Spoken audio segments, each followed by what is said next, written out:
All right, here we go. 3, 2, 1. Hey everyone, what's up? I be Cherry. I'm Quincy. And welcome to the Nomikai Nomikai podcast. We are back in action, boys. And look at that, we actually did it back to back. At least recording. Maybe. Who knows? Maybe we're lying. Maybe we actually just have a bunch of backlog that we didn't put out because we just got lazy. Who knows? Who could say? Who knows? Who could say? Yeah. Actually, we recorded this the same day as the last episode. We just changed out clothes and then I was swaying like Stevie Wonder. Yeah, it's the glasses. Hey. You see your reflection and it just Yeah, it makes you want to start just swaying. Anyway, so we're back in action, and today we're going to be drinking, as what we said last time, which is some Christian Brothers brandy, one of our favorite liqueurs to mix with our favorite thing ever, root beer. We're doing some A&W root beer. You can get at your regular grocery store, nothing fancy, nothing special. Almost every grocery store has them at this point. And last time we had this concoction, Things went black. we drank the entire bottle. Mind you, the bottle we had was a little bit bigger than this one, I think. Or was it the same size? I think it was the same size. Okay. Yeah, well, because I will have you know, look, as you see this bottle, it's actually not that big. So, actually, I'm already impressed by how much it was already poured in these glass. And we're not going to make the same mistake because we have work tomorrow. And the last mistake we made is we drank an entire bottle in one sitting. Now, thankfully, none of us had to, none of us felt like shit the next day, as I recall. Like, you felt fine. You Yeah, was I was confused. I did throw up, but that was like in the night. I got home, lay down, I was like, wait a minute. Threw up, and I felt fine. I felt amazing. Yeah, no, I drank, blacked out a little bit. Apparently, I was supposed to go get wings. I remember opening the door. I didn't actually go step outside the door. I think I had to go to the bathroom or something. I went to the bathroom, peed, or some nonsense, and then I got out the bathroom, and I was going to go back out the door, but then I didn't go back out the door because I was feeling, I think I'm maybe tired. So I shut the door, collapsed on a couch that's right by the door, and next thing I knew, I woke up because my ex at the time, she woke me up, was like, why aren't you in bed? What's going on? I was like, what? And then I got up, and when I got up, there was a blanket that was on top of me, which I was like, that's weird. I don't remember anybody putting a blanket on me. I don't remember grabbing a blanket, and my pants were off. And I was like, where are my pants at? And I found them neatly folded in front of my room. I was like, why are my pants folded in front of my room? What is happening? And then I just went to sleep. Woke up the next day, went to work like there was nothing. Nothing even happened. Yeah, I think I was, I think I also had work. I was working at Bed Bath & Beyond at the time. I literally just like, I feel great. Woke up, ate breakfast, went ahead, went to work, was feeling great, yada yada, such and such. No complaints. My entire day was normal. I think the only weird thing was like when I walked by alcohol, my liver was like, "What are you doing? What are you doing?" I'm like, "Nothing. I'm." Yeah, that was the only thing that happened afterwards. Was just like, man, my liver is not happy with me. Yeah, at all. yeah. Not in the slightest. Like I felt fine, but it was like somebody on my side right here. It was just like, what are you doing? I'm like, I don't know. I'm just walking. Yeah, it was delicious. Oh, yep. The best thing about Christian Brothers mixed with root beer is it kind of like sweetens it out, basically. It kind of gives it a sweet flavor. And You don't even taste the Christian Brothers, realistically. exactly, and that's why we drank the entire bottle in one sitting. Yeah. Because we got halfway through and we were like, yo, we got through this easily. Let's just keep going. Like, we shouldn't have did that. Nah, it was a great idea. Best idea we've ever had. I mean, yeah, there's no repercussions, so I can't complain too much, actually. Yeah, But, nothing bad happened, realistically. Yeah. But, yeah, we have a few things we're going to be talking about. We're going to be talking about Middle-Aged Shopper Isekai that just concluded a couple of days ago. We're going to talk about our first impression of a few anime we watched, actually, today. And I am going to just be bitching and moaning about reboots because I've been seeing a lot of things on random things that have nothing to do with anime that have been making me upset. All right. And I want to complain. Okay. I want to scream into the void about this, about nothing, because I'm very privileged. So I might as well show how privileged I am by complaining about kind of nothing.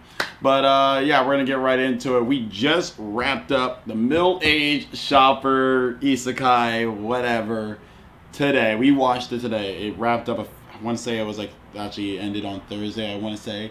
And yeah, we watched all 13 episodes. Yeah, this show got 13 episodes. Yeah, it did. Okay, what are your final thoughts on the last episode and of the season? Yeah. Let's see here. I gotta give the anime this, is that they did a fairly good job at following along with the actual manga itself. Mm-hmm. Yeah, because you read the manga. And the story of it. It was, about as entertaining as it was for the manga. We're just like, actually, I would probably say it's almost a little bit more entertaining because it's, things are animated. Yeah. So it just gives it a little bit more life. Yeah, a little bit more life, a little bit more impression. Because otherwise, it's an okay series. That's the best thing that I would say for it, is that it's an okay series. It's a little bit violent, so I wouldn't recommend it to, like, I don't know, somebody who like want to like show their kids to watch it or something. Yeah, definitely not. And, definitely not. I wouldn't do that. But it's like if you're an adult, first time watching anime, it's an okay one to start with. Just to dip your toes into what anime kind of is, which is sometimes it's violent, sometimes it's boring, sometimes it's dramatic, sometimes it's awesome, and most of the time you have no idea what's going on. Whoa, we're not talking about Tower of God now. Well, I mean that one is just all the time. You don't know what's going on. Oh man, I think I actually like the first episode, but I'm also so confused. There's so much that happens. It's like nothing is explained. No one talks except for like a brief moment of people talking before the fighting. Oh, it's not me yet. It's not him that you have to worry about. Oh. All right. What would you give the rating of the show? If I had to give it a very solid rating, boy, I'd probably have to give it like a 3.2. Damn. Out of 5. Oh, out of 5. Okay. Yeah, probably about a 3.2 out of 5. Like if we're going with the star system. I thought you were, because I usually use number system. Yeah, so about a 3.5. 3.2 out of 5. Or I guess if you wanted me to put it more for like 1 out of 10. Yeah. I'd give it probably about almost the same-ish rating. It's like a 5.1, 5.2. Yeah. Okay. Where it's like, it's just, I would put it just slightly above average, only because I like all the character designs. I like how nobody looks the same. Yeah, that's actually something that's really nice. That's really nice of it. I also do like that they just add in some random things inside of it to make the world almost seem like more real. Hey, remember that Beastman run? Like when they first saw Beastman can usually outrun a pack of these type of forest wolves. Oh yeah, foot, and even with Guy carrying them, and then we saw them run, and we were like, "Yo, he is moving." They were not lying. Yeah, he's fast. They are fast. Beast folk are fast. I like that they do a good job making the world feel like it's an actual world. And I also just love the random shit that they just add in there, like 500 leagues. That stuff is just. It's so stupid, but it's so funny because I'm like, no one actually knows what 500 leagues of measurement is. I'll have you know. Yeah, what 500 leagues of measurement is. I'll have you know. They used it a lot. Or we'll use the more real thing. No one knows what leagues are. Me. Yeah, and they get mad because all this boat talk. Boat measurement. Yeah, boat's about 40 knots. Yeah, we have boat speed inside of Pokemon, and now we have boat measurement inside of, what was it called again? Middle-aged shopper isekai. Yeah, that's why I just put it as. So yeah. So it's that's why I put it a little bit above average. There was nothing really in it that was like groundbreaking as an anime. True. The fight scenes were okay. The magic in the world is typical. Yeah. Hey, at least I do give it credit in regard to the magic. They didn't do boring magic in the start to show you that there's magic. Yeah, that was. I actually appreciate that because using magic to lift a crate. It's like you could have just done that, Yeah, like the crate looks like it weighs at most 50 and at minimum 25 pounds. So yeah, so they didn't do anything like too wild like that. But yeah. Okay, so it's nothing groundbreaking. It wasn't anything in there that was like overly bad. Yeah. Where you're just like, God, this just sucks. Mm-hmm. Yeah, there's things that are annoying, like our main character being a little like if my a little bit of a horn dog. And let me. Especially for being a normal Japanese man. Yeah, I know who you people are. Anyway, but that being said, it's just like let me go into my little thought of it. Like personally, I didn't like the series. That being said, if I was gonna be completely objective about it, I probably rate it like if I had to be as objective, it's 5 out of 10 straight across the board of like this is just average as fuck.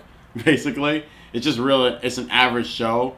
The opening was a banger at least. The opening was fun. Yeah, I couldn't watch it though because I got tired of looking at a specific scene in the opening.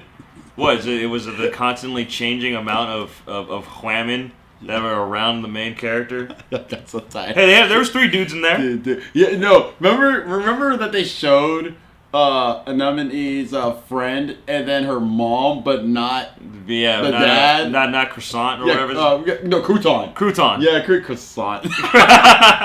Oh yeah, croissant or croissant or whatever his name is. Crouton. It's a bread. Yeah, the fact that I was just like, hold on. I don't even know her name. I know his name more than her name. And at the time, I didn't know his name versus her name. I still don't know the wife's name. I don't know his wife's name. But I know his daughter's name is Mary. Right, Mary. I always keep forgetting. I can't remember what the mom's name is. Funny. I keep thinking her name is Maria, but I know it's not Maria. Maria. Okay, but because my complaints, you've heard me complain about this every time I watch it, besides the league thing, is I just find him boring. I find him painfully boring. And then when he's not being boring, he's a pushover. He's being either a pushover or he's being, when I say straight up immoral, bro is being immoral. It's just like, no, there's a scene where the princess goes ahead and offers her maid to him as a little bit of a reward and you're like, hey, I mean, she's your type, right? And he was like, yeah, but I have a wife. And essentially, what the princess said to him was, okay, and bro just went like, that's a good point. And like, I'll have a wife. Okay. That's a good point you made. That's a good point. That man has no resistance to anything. He has no resistance. Even his wife, he had gained because she just pushed him into it, basically. Yeah. Basically, and he has no ambition. And I'm not listen, it's okay to be a pushover. You just gotta have ambition at least. Because Iruma-kun is a pushover, but he has an ambition. Yeah, you don't know what you're talking about. Yeah, I know, clearly. I know. That's why you're not in the writer's room. Shinji Ikari, pushover. Yeah. Has an ambition. Wants to be loved by Daddy Dearest. But, Father, why don't you love me? Because you're not your mother.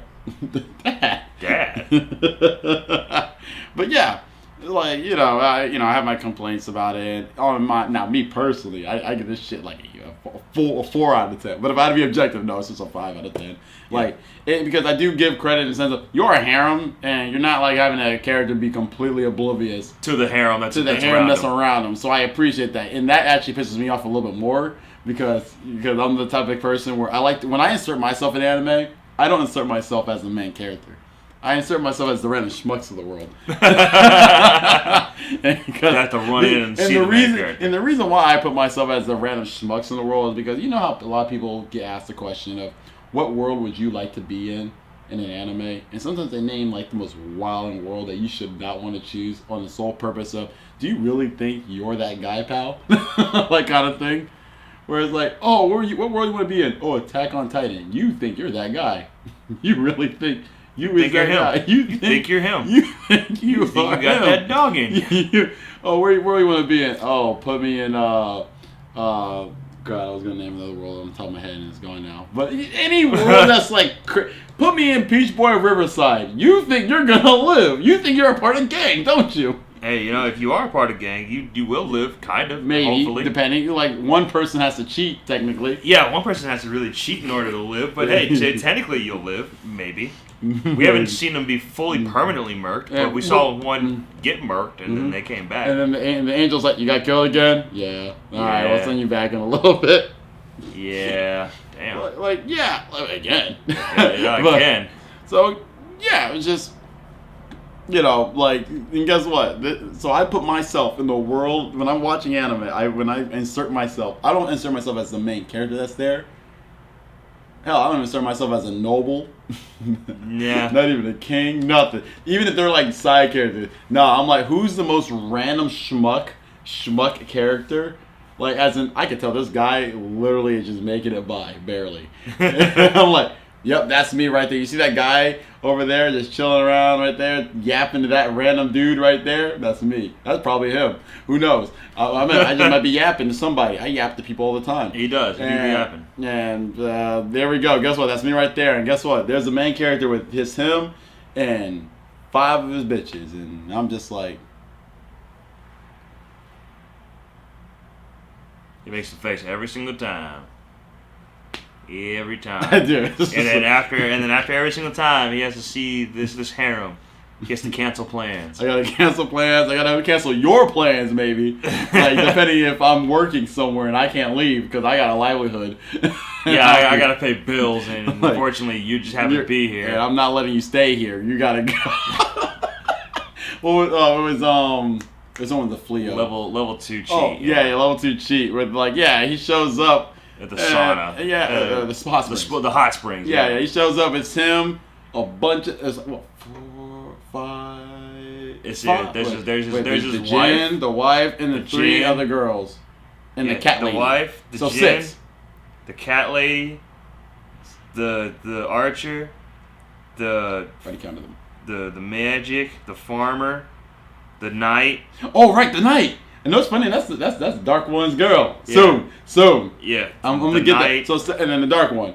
Yeah. And So there's 7. There's 7 bitches, and then the Dark One being there too, and then the main character. So there's 2 guys, and I could tell the one with the woman on his arm. I'm like, oh god. And because I'm looking at where all the girls are standing on what side, and then where one like the only girl that's on this side is his wife, and then another cat lady, whatever. I'm just like, I'm figuring out the dynamic immediately. I'm just like, hey, welcome to our house break. How? Let me guess. 2 rooms. One for this big guy and the rest for you and your bitches. He's like, no. One for me and my wife. One for the ladies, and then one for the man. Oh, I get it. You got the girls on rotation. All right, whatever. Don't care. You know what? All the rooms are taken anyway. You go, all right. We're filled up. Go somewhere else. That's who I put myself. I put myself as who's the random schmuck in this world, and that's me. That's him. So I go ahead. I give the show a solid like 5 out of 10. It's super average. It's nothing groundbreaking. It doesn't do anything so awful that I hate it. Now, mind you, and I think the only thing one of the main things that does suck is I just really don't like the main character that much. Which is fair. Yeah, that's fair. Yeah, I find him. It's the lack of ambition part that makes me really actually not like him. Yeah. You know. So, because there's harem protagonists I like. Yeah, that's true. Mm-hmm. There are a few. Yeah, good handful. And it's just that they have ambitions, just like the main character from the manga I'm going to recommend today, that being Onegai Nagashite. Now, this series is a goofy goober ass series. Oh. Because you know what type of series Onegai Nagashite is? What kind of series? It's the kind of series where the concept is really stupid, but they take themselves seriously. And I love those kind of series. I love the type of show, manga, whatever, where the concept is dumb when you think about it. Is this the panties one? Exactly. Ah. But it takes itself in the lore of the world. Very seriously. It's actually dead ass. Like, the main character's not a goober either, which helps. I mean, he kind of is a goober, but like in a different way. Yeah. And I'm like, I can deal with this. You actually don't annoy me. As long as he's not a gooner. Now, mind you, he is an oblivious main character, but like, that being said, it's because the way he operates is all business. Now, let me tell you what the premise of the series is, so you can understand why this manga is pretty dumb. And I actually like it. I actually think it's a pretty fun read. It's about an exorcist. And the thing is, though, what he can help do is he can help remove curses off a person's body. Therefore, there's a curse at his school that he attends where if a lady or a dude decides to do something rather lewd on the school grounds, there will be a curse placed upon you where you cannot remove your underwear. No pantsu removal for you. Exactly. Knave. So if you do something quite lewd, like let's say you start rubbing the ye old You start rubbing packages together, ladies, then you'll go right ahead and you will not be able to take off your pantsu. However, he has a right hand that allows him to remove the curse, aka remove your panties for you, and then take it to his shrine to actually properly exercise it fully. And that is the premise of the series. And it is so dumb, but here's the thing. Here's the best part. It is so serious. The main character, he's a serious young man. He is not joking around. Now, he always asks for consent to do these things, obviously. He's not that wild. And he's not like, he doesn't walk by a girl and all of a sudden he's just like, curse removed. And I'm like, how did you do that? Curse has been removed. Wait, she was standing. How did you get those off? And she was walking by and she's like, looking around, it's nothing like that. It's nothing like that. He's a serious individual. He goes ahead, he finds out, and the thing is, his hand will start to basically twitch, pulsate, whatever, and he can figure out when a curse is nearby. He'll go to him and he is smart enough not to say, bro, give him Kama Katsuragi's powers on top of his already exorcist powers. Oh god, he can save women easily. Oh god, all he has to do is just. No, wrong character. You said Kama Katsuragi. You're thinking about from Konosuba. Isn't that his name? No. Kama Katsuragi is from The World Only Knows. Oh yeah, we were talking about him recently. That's why his name's in my mind. Yeah. We were talking about. What is his name? It's oh my god. What is your name? Something. Oh god. Konosuba. What's his name? What's his name? I don't remember. I don't remember his name right now. Oh, and Kazuya? That sounds right. It sounds right. Is it Kazuya? Is it Kazuho? Is it Kazuma?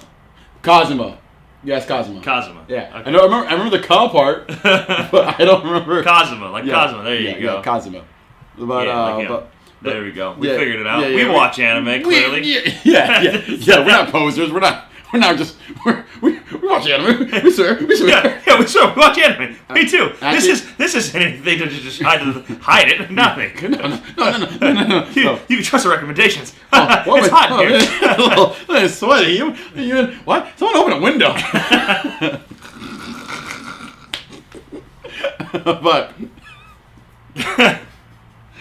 But yeah, this series he has almost a yeah, he has Cosmos. Because of Cosmo's steal ability, he just. Now, mind you, it's also random sometimes. It is. So sometimes, I know he got better at it, so he can grab what he wants to take. But that's wilding. But if he had that, hey, problem solved. Problem solved. But no consent needed. Then he really could just walk by a bitch and just curse removed. Properly exercised. I'm like, what? But so I actually think it's a fun series. Now, mind you, don't read this in public. Don't. Look at me. Don't. You will be, if someone sees you reading that, you will be caught lacking. That is true. You will be, because there's no explanation to why are you watching a guy remove a high school girl's panties. I don't want to explain the answer to you on that. I don't. Listen, you're not going to listen to the explanation, so I'm not going to waste a breath to explain it. You're not actually interested in reading this. You're here to judge me right now. You're here to judge me. This is what's happening. This is what's happening. Just judge me, move on. Leave me alone, please. Because I'll have you know. And also, let's just say this, the further the series goes on, the little bit more wiling the panty removal is, and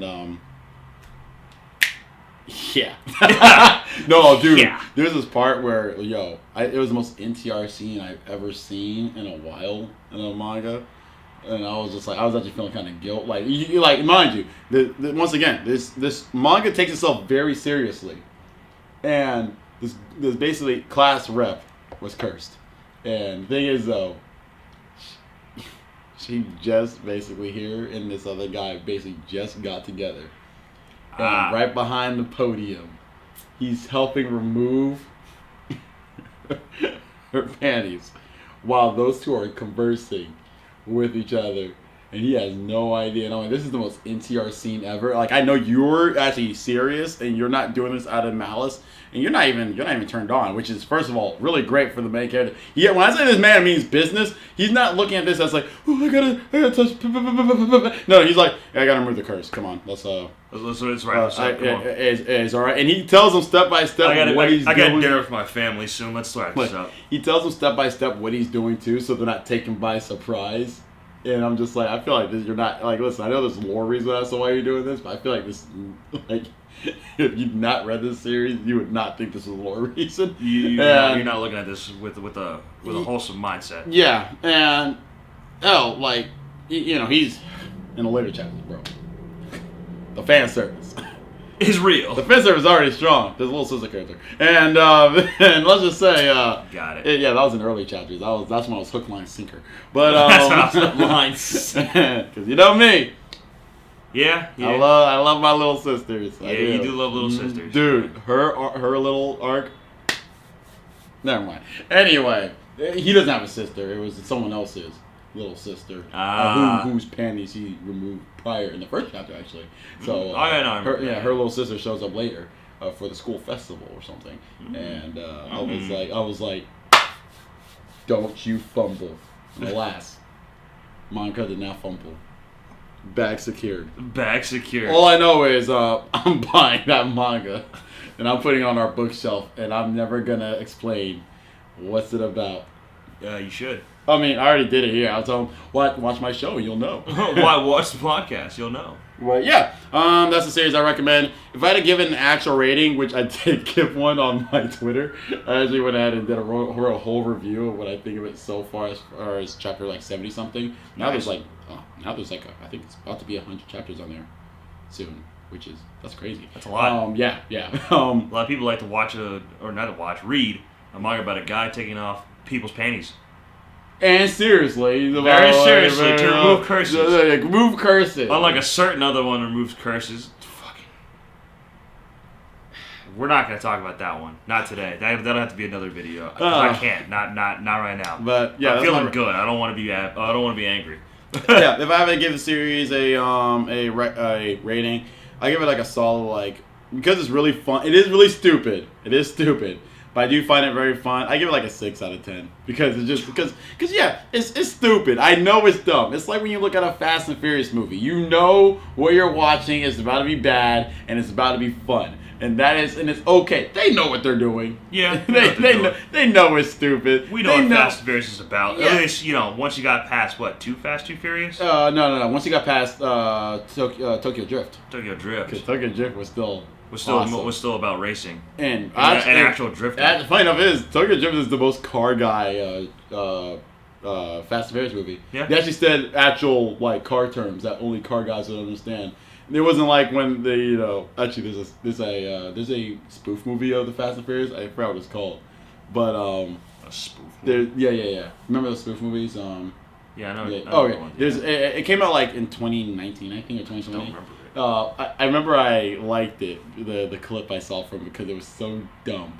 And I was like, this is exactly what cars God. This is how people who don't know anything about cars do. So it was great. And funny enough is, yeah, if you watch the original Fast and Furious movie, it's kind of it's dude, this is probably what guys who don't know that much about cars think we sound like.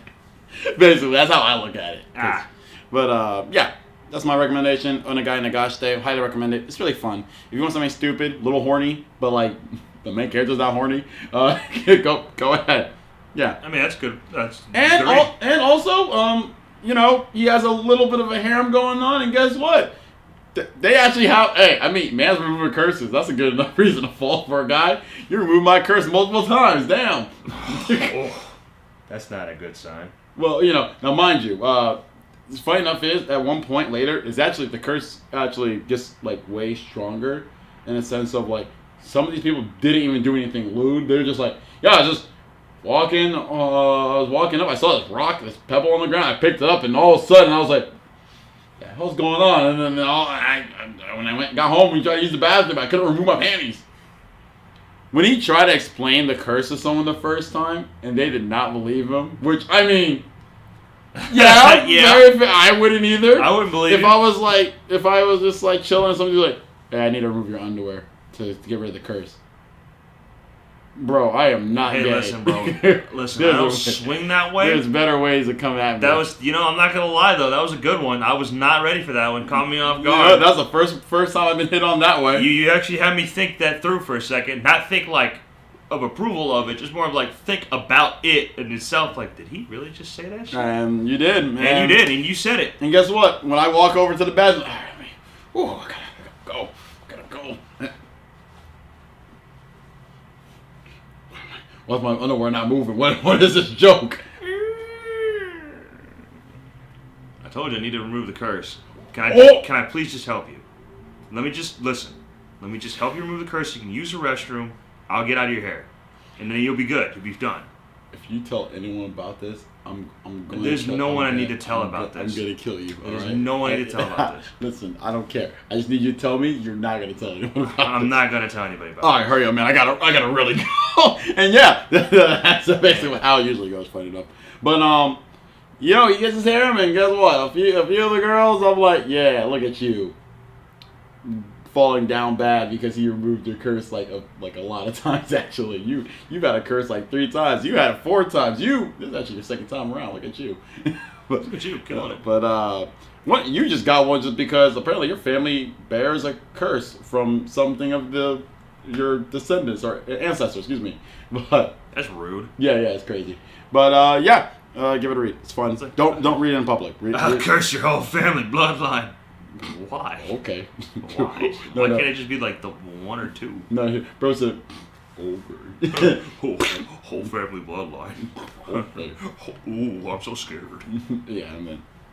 And then whole family bloodline's like, Granddad, why? Well, I thought you were joking. I didn't think he was being real. Oh God, great. like holes. Yo.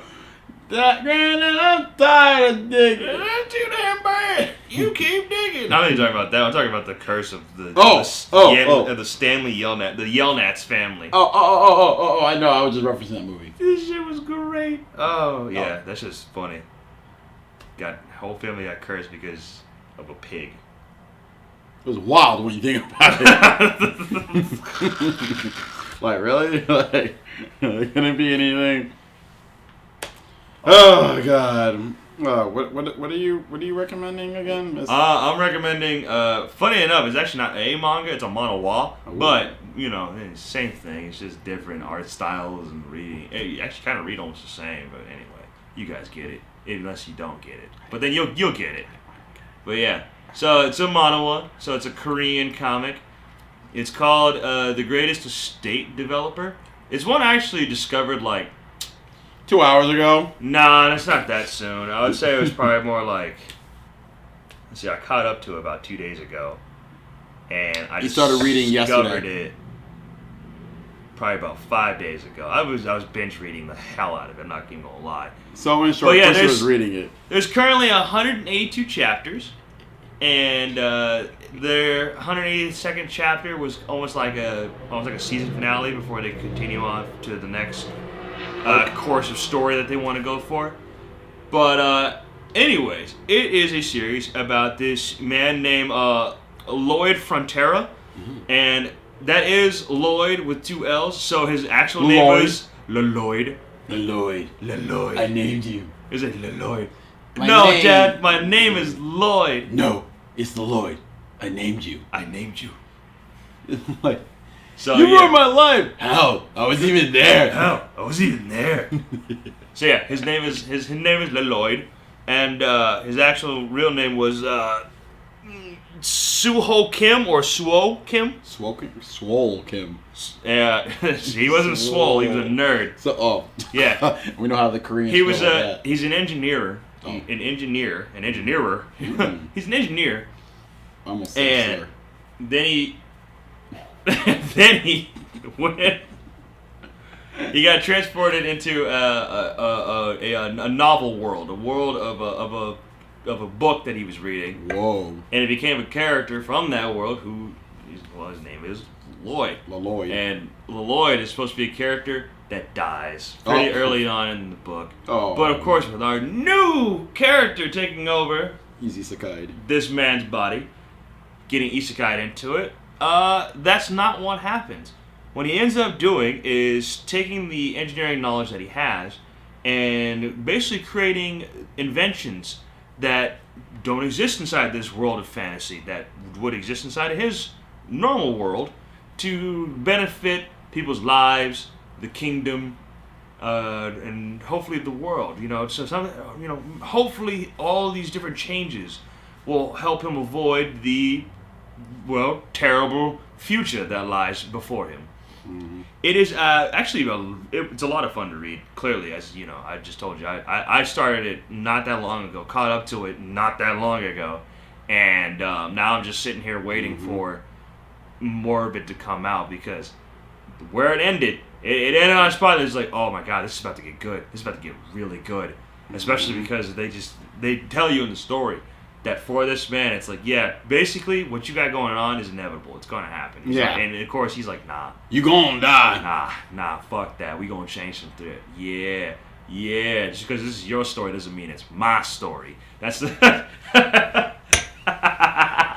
Boy, no one can see my eye rolling. Jesus Christ. I was on the side and he said that shit. Yeah. Wait, did he say that, Ashley, or did you just... No, I just said that. He didn't say that. That's just me saying that. Okay, thank God. I'm glad he said that. I was like, never mind. I'm going to intervene. I don't recommend his... Yeah, no, he doesn't say that. Okay. I'm saying that. No, but if anything... That's way better, because I was about to be like, bro, no the fuck he said. It's a lot of fun of a read, mainly because not really the actual overall story of it. The story is interesting. There's some cool elements inside of it, a lot of action. But no, the real reason that you want to read this is for the comedy. The thing is so funny.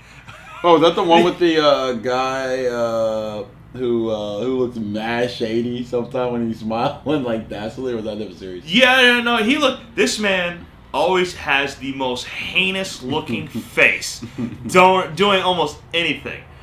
The only time his face doesn't look ungodly ugly is when he's like trying to look benevolent. But even his benevolence in this, you look at him, you just go, you look like you're trying to sell me something. You look like you're that classic face, closed eyes, the biggest smile, just.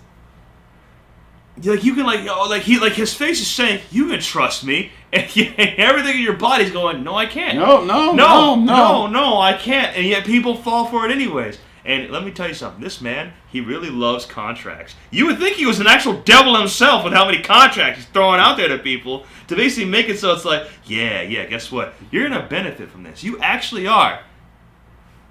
But so am I. Here. So just go ahead and sign this contract. There was one time that he had inadvertently helped somebody, and after inadvertently helping somebody, then they came back to talk to him. He had a contract written up for him, and even his guard, who's actually supposed to be the main character of the story. His name's Javier, by the way. No, he's not Spanish of any origin. Damn it. Damn, I was hoping it's my brother. No. Javier. Yeah, no, nothing like that. You're breaking my heart, Quincy. Even Javier over here was just like, yo, when did you get this contract written up? We just met this guy. We just met them. We just saved them. You weren't even planning to actually do anything with them. Yet you have a contract ready for them. He I don't know where he gets them from, because he's not like that mystical. Yeah, he gets a little strong. And when I say a little strong, I mean like literally, he gets only a little strong. All the fighting that is done with Javier, because Javier is the main character. I'm the main protagonist. And of course, they give him all the main protagonist things. He learns things really quickly. He gets strong really quickly. He can adapt to things really quickly. You just reminded me of that scene from Shy, with that ninja. Oh yeah, skipping rocks. Yeah, skipping rocks. Getting lodged into the thing. Yeah. And then she explained to her, and then Shai doesn't. got it, and I was just like, "Yo, right? You just remind me. You're the main, you're the main character. I almost you're the main character. Right. I forgot about that for some reason. And so that's how it works. Yeah. That's how it works with Javier. He's the main character. I love that trope of main characters. Just get things quick. Just be like, oh yeah, I saw it, so I did it. What do you mean you saw it and you did it? That make no damn sense. What do you mean? Yeah. Perfect example is they end up fighting elves. Elves, of course, in this world are hostile towards humans because nonsense. Racism, fantasy racism. A little bit of fantasy racism. They actually kind of give a point for it only because they go hard. They go really hard in the elven side of elves, in the sense of these elves really care about nature to the point where they do not harm plants. Period. They don't hurt any type of plant. Damn, they're carnivores. To the point where they are carnivores. They'll fuck up meat. But they will not hurt plants. To the point where even leaves that are falling, if they need to jump from one place to another, instead of crushing the leaf or getting through it, they jump off the leaf. Now, it takes them hundreds of years to develop this footwork technique. And Javier saw them do it, and then did it. And then they were like, yo, wait a minute, hold on. My entire life, how do you know? It took me years to master that. How did you do it? Well, I saw you guys do it, and I kind of just figured it out after looking at you guys do it for about 10, 15 minutes. So that's how strong Javier is as a main character. But our actual main character, Lloyd over here, he's the guy. This man's very good at writing contracts. At writing contracts and building things so that people's lives get better. And then those people's lives get better, which makes it so that the rest of things get better. And society's run. Now, his main goal for doing all of this, mind you, is so that he can live a lazy life while being rich.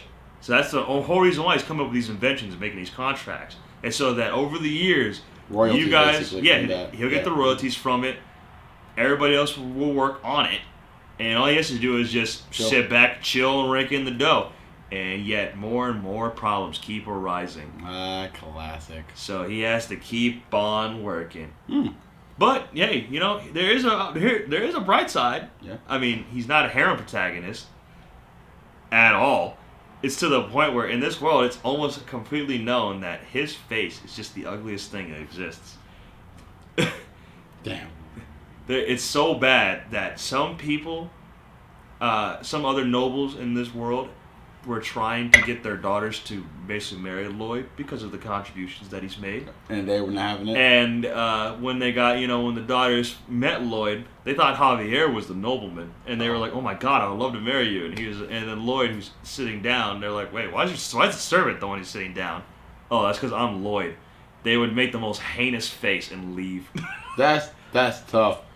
Usually there's obviously political marriages, type shit, and beneficial. And listen, even if you don't like what they look like, listen, I'm about to elevate my family status to a crazy level by marrying this schmuck. Yeah. And women were used to doing that and being cool with that. This nigga's so ugly. Yeah, this nigga's so ugly. They make a disgustedly horrid face, and they basically just leave. Well, that's actually kind of is what got me to start reading this. Honestly, is I saw a panel of him and Javier with the first girl that ever decided to come by, whose dad decided to drag her over there to try to get him to get married to her, and he was like, I just believe that both parties should be interested in this, and honestly, Count, look at your daughter, and he looked over at her face. She had the most sour face. And in this moment, Javier is sitting there just twitching a little bit, looking away, and Lloyd turns around and is like, come on, man, shape up. Don't start laughing like this. He uses his mana. He locks the fuck in and uses his mana to try to suppress his laughter. And as he's going through this whole conversation, he suppresses his laughter by using so much mana that the man is down on one knee in the corner, gripping his stomach while his arm is supporting himself, just with that face of it's actually starting to hurt. Like he's fighting for his life. that was what made me start reading it, and from that moment I was like, I get it. I understand. The dynamic of Lloyd and Javier is beautiful. It's great. Oh, that's awesome. So yeah, highly would recommend you to check out The Greatest Estate Developer if you want to read something that is just a fun read. It is actually just something where you don't get that much exposition, realistically. But do you really need it? You don't really need it. Yeah, okay. Yeah, the most exposition that you do get is at the time that you need to get the exposition. Okay, that's good. It's not going to be something like Grand Crest where there's going to be like, here's the first 30 chapters of exposition. Now we're getting into the actual story. Man, I like how that's the poster child exposition. Of too much exposition in the too beginning. much exposition. Oh man, so it made a great first impression, basically, just from off that panel. Yeah, just from off that panel. Just from off of reading that, I was like, yo, this man is... I've never seen somebody use, essentially, their power inside of that world to suppress laughter. I mean, yeah. I've never seen that. I've never seen somebody in Dragon Ball Z gather their ki, almost transform, just to suppress laughter. Never seen that before. Never seen somebody inside of a magical world using their mana to suppress laughter. None of that. Oh, well, that sounds like a really great first impression there. Yeah, a lot of fun. We need to see, of course, our first impressions of a few anime we watched actually recently and today at that as well. Because we did check out a couple of shows here and there. We watched just 3 new shows that just started out. Just some premiered last week. Some started today, and actually no, there's 2 that started today, and there is another series. We're gonna watch maybe like one more. We'll probably watch it tomorrow, because I believe Aharen-san starts tomorrow. Because I think it's on. I think it's on the tomorrow's the 7th. So I think it says. Is tomorrow the 7th? Yeah. Oh, that's crazy. So I think that it is. I think it starts the 2nd season. Starts out tomorrow, and we do want to continue watching some other shows. And there's actually another show we need to watch. There's the Gorilla Go-To Girl, which I really want to watch. The Gorilla Gods Go-To Girl, and there's also continuing a show we actually started today, and there's also Takamine-san, which gang is watching, so I'm thinking, why not? I'll throw that in there too. So we'll start with something we watched earlier today, and that being Yandere Elf in Another World. This is a series Quincy was waiting for.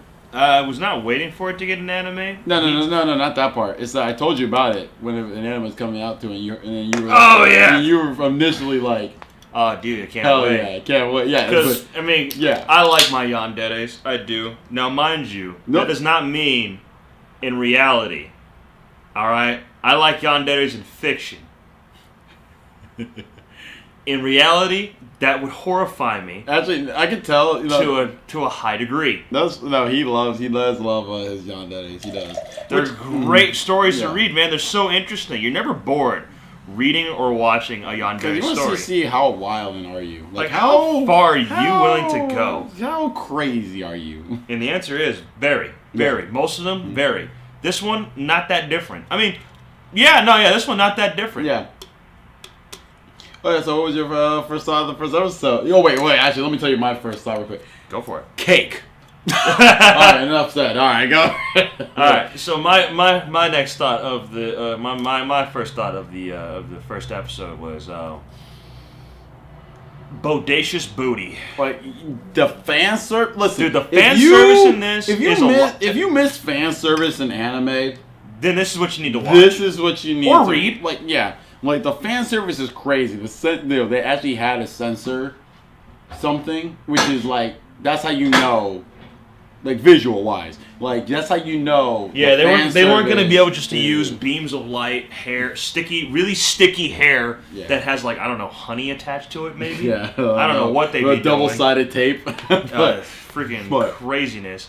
So they didn't. They weren't going to be able to do that, and they didn't. They just said, all right, we're going to just wipe this out. Yeah, we're going to white it out, and it'll be good, and just powdered cotton ball. Yeah, it is. If you want some fan service. Like, this is, I ain't going front. That is just what it is. Yeah. Straight fan service, then this series is straight up for you, I'm definitely gonna continue it because you know what? Sometimes I like my horn. Yeah. So Sometimes it's just fun. Sometimes, listen, brain rot exists for a reason. Yeah. Sometimes you just gotta let your brain just shut off and just do nothing. Yeah. Just enjoy what's in front of you. And that's exactly what it like. Yeah, the animators and the storyboarding. They knew what they were doing. Y'all, we appreciate what they you. were You guys doing. did a lot of work. If anybody is, if you are interested for any reason after all of that of what the story's about, it's about a kid that saved an isekai world, goes back to his home, and then an elf follows him back. There you go. There's your story. Yeah, and it's just you get a bunch of fan service. Watch his harem grow, and it's a vibe. That's actually kind of all you need, realistically. Yeah, it's really. Let me be real. That's your story. Don't expect anything really. Like yeah, nothing. It's not. Nothing, it's not. The episode is going to be like 12 minutes long per episode. Even the manga is not that deep, and I have you know the manga not. is split into two different sections. You have the actual manga, and then the doujin manga. Because I think the artist did both. He did do both. He did. I think he did do both. He did. But so it's that. But yeah, that being said, don't expect much. If I were to just throw a shot in the dark on what I would rate this series as a whole when the anime is done, it's gonna be 12 episodes. If I just had to make a guess on what my prediction, really just like maybe like a 4 out of 10 realistically. Yeah, because it's horny trash. Yeah, it's Gooner. It's straight Gooner anime. And listen, I am not shaming Gooner anime. I like Gooner activity. I don't shame people who like their fan service. That being said, it's kind of shallow. It's a shallow series. Yeah, there's no depth to it. There's no like secret meaning or a secret hidden meaning. There we go. Yeah, or any meaning. Message meaning. That just reminded me of Gura. Oh, wait, what was Mining. I was like, oh my god, you're an American. You can't read. Yeah, no. Wait, no. But yeah, like. That's don't expect literally don't expect much. It's not a series which I'm like, oh, there's a message. And that being said, not every anime or series you watch needs to be deep, have a meaning or anything. Sometimes it can just be dumb nonsense, and sometimes it can be, which is fine. Yeah, you can have fun and just watch something that has really nothing except like whatever that thing you want, whether it be comedy, goon bait, or I don't know, artistically nice. True. That series is artistically nice. That series is very artistically nice.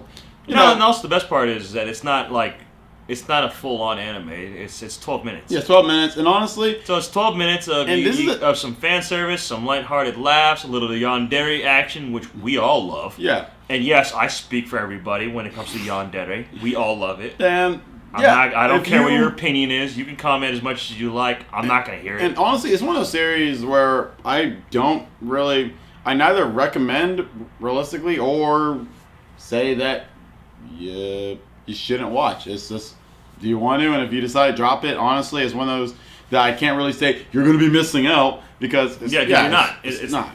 There's nothing really that you could be missing out on. It's a straight up solid. Hell, honestly, the lowest rating it may get from me personally is like a 3 out of 10, and the highest it's gonna get is for sure gonna be a 4 because it's not. Yeah, it's not. It's shallow. It's shallow. Yeah, there's no story in here. It's just fun. Yeah, like it's just fun. Gunnar Bait Yandere, and who doesn't like all those things? Dark elves. Yeah, dark elves.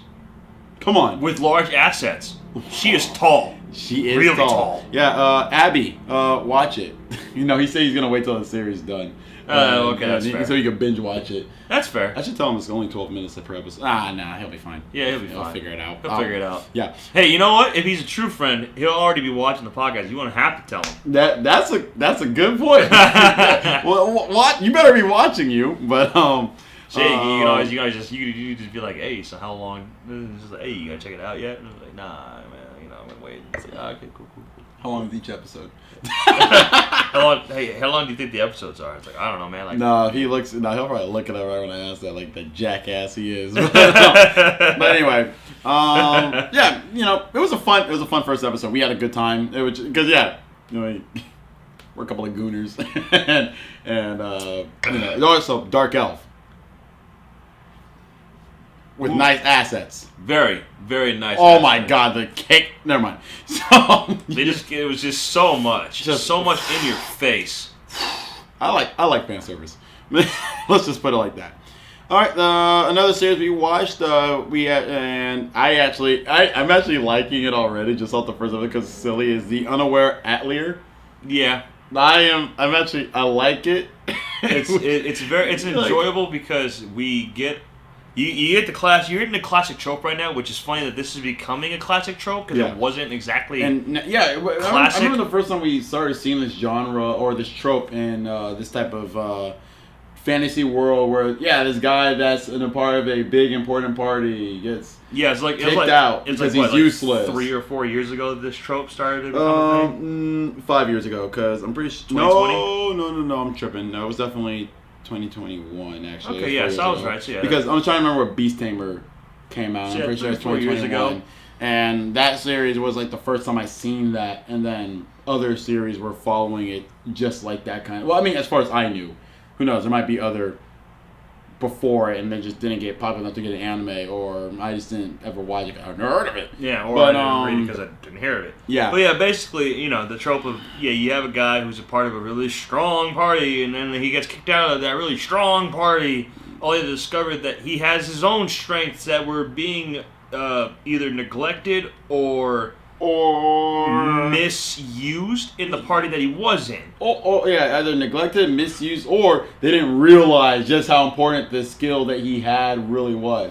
Like if someone's cooking. Yeah, I smell that too. At first I thought like I was tripping, and I was like, no, maybe I'm tripping. Just they can't smell it anyway. They can't smell it. But yeah. So like for example, if we use like Beast Tamer for example, they didn't realize how good his skills were. Yeah. Where like, hey, why aren't you using like 10 squirrels to scout the entire area? 10 squirrels? Dude. 10 squirrels. I can barely do 2. Yeah, if I did more than 2, my brain would fry.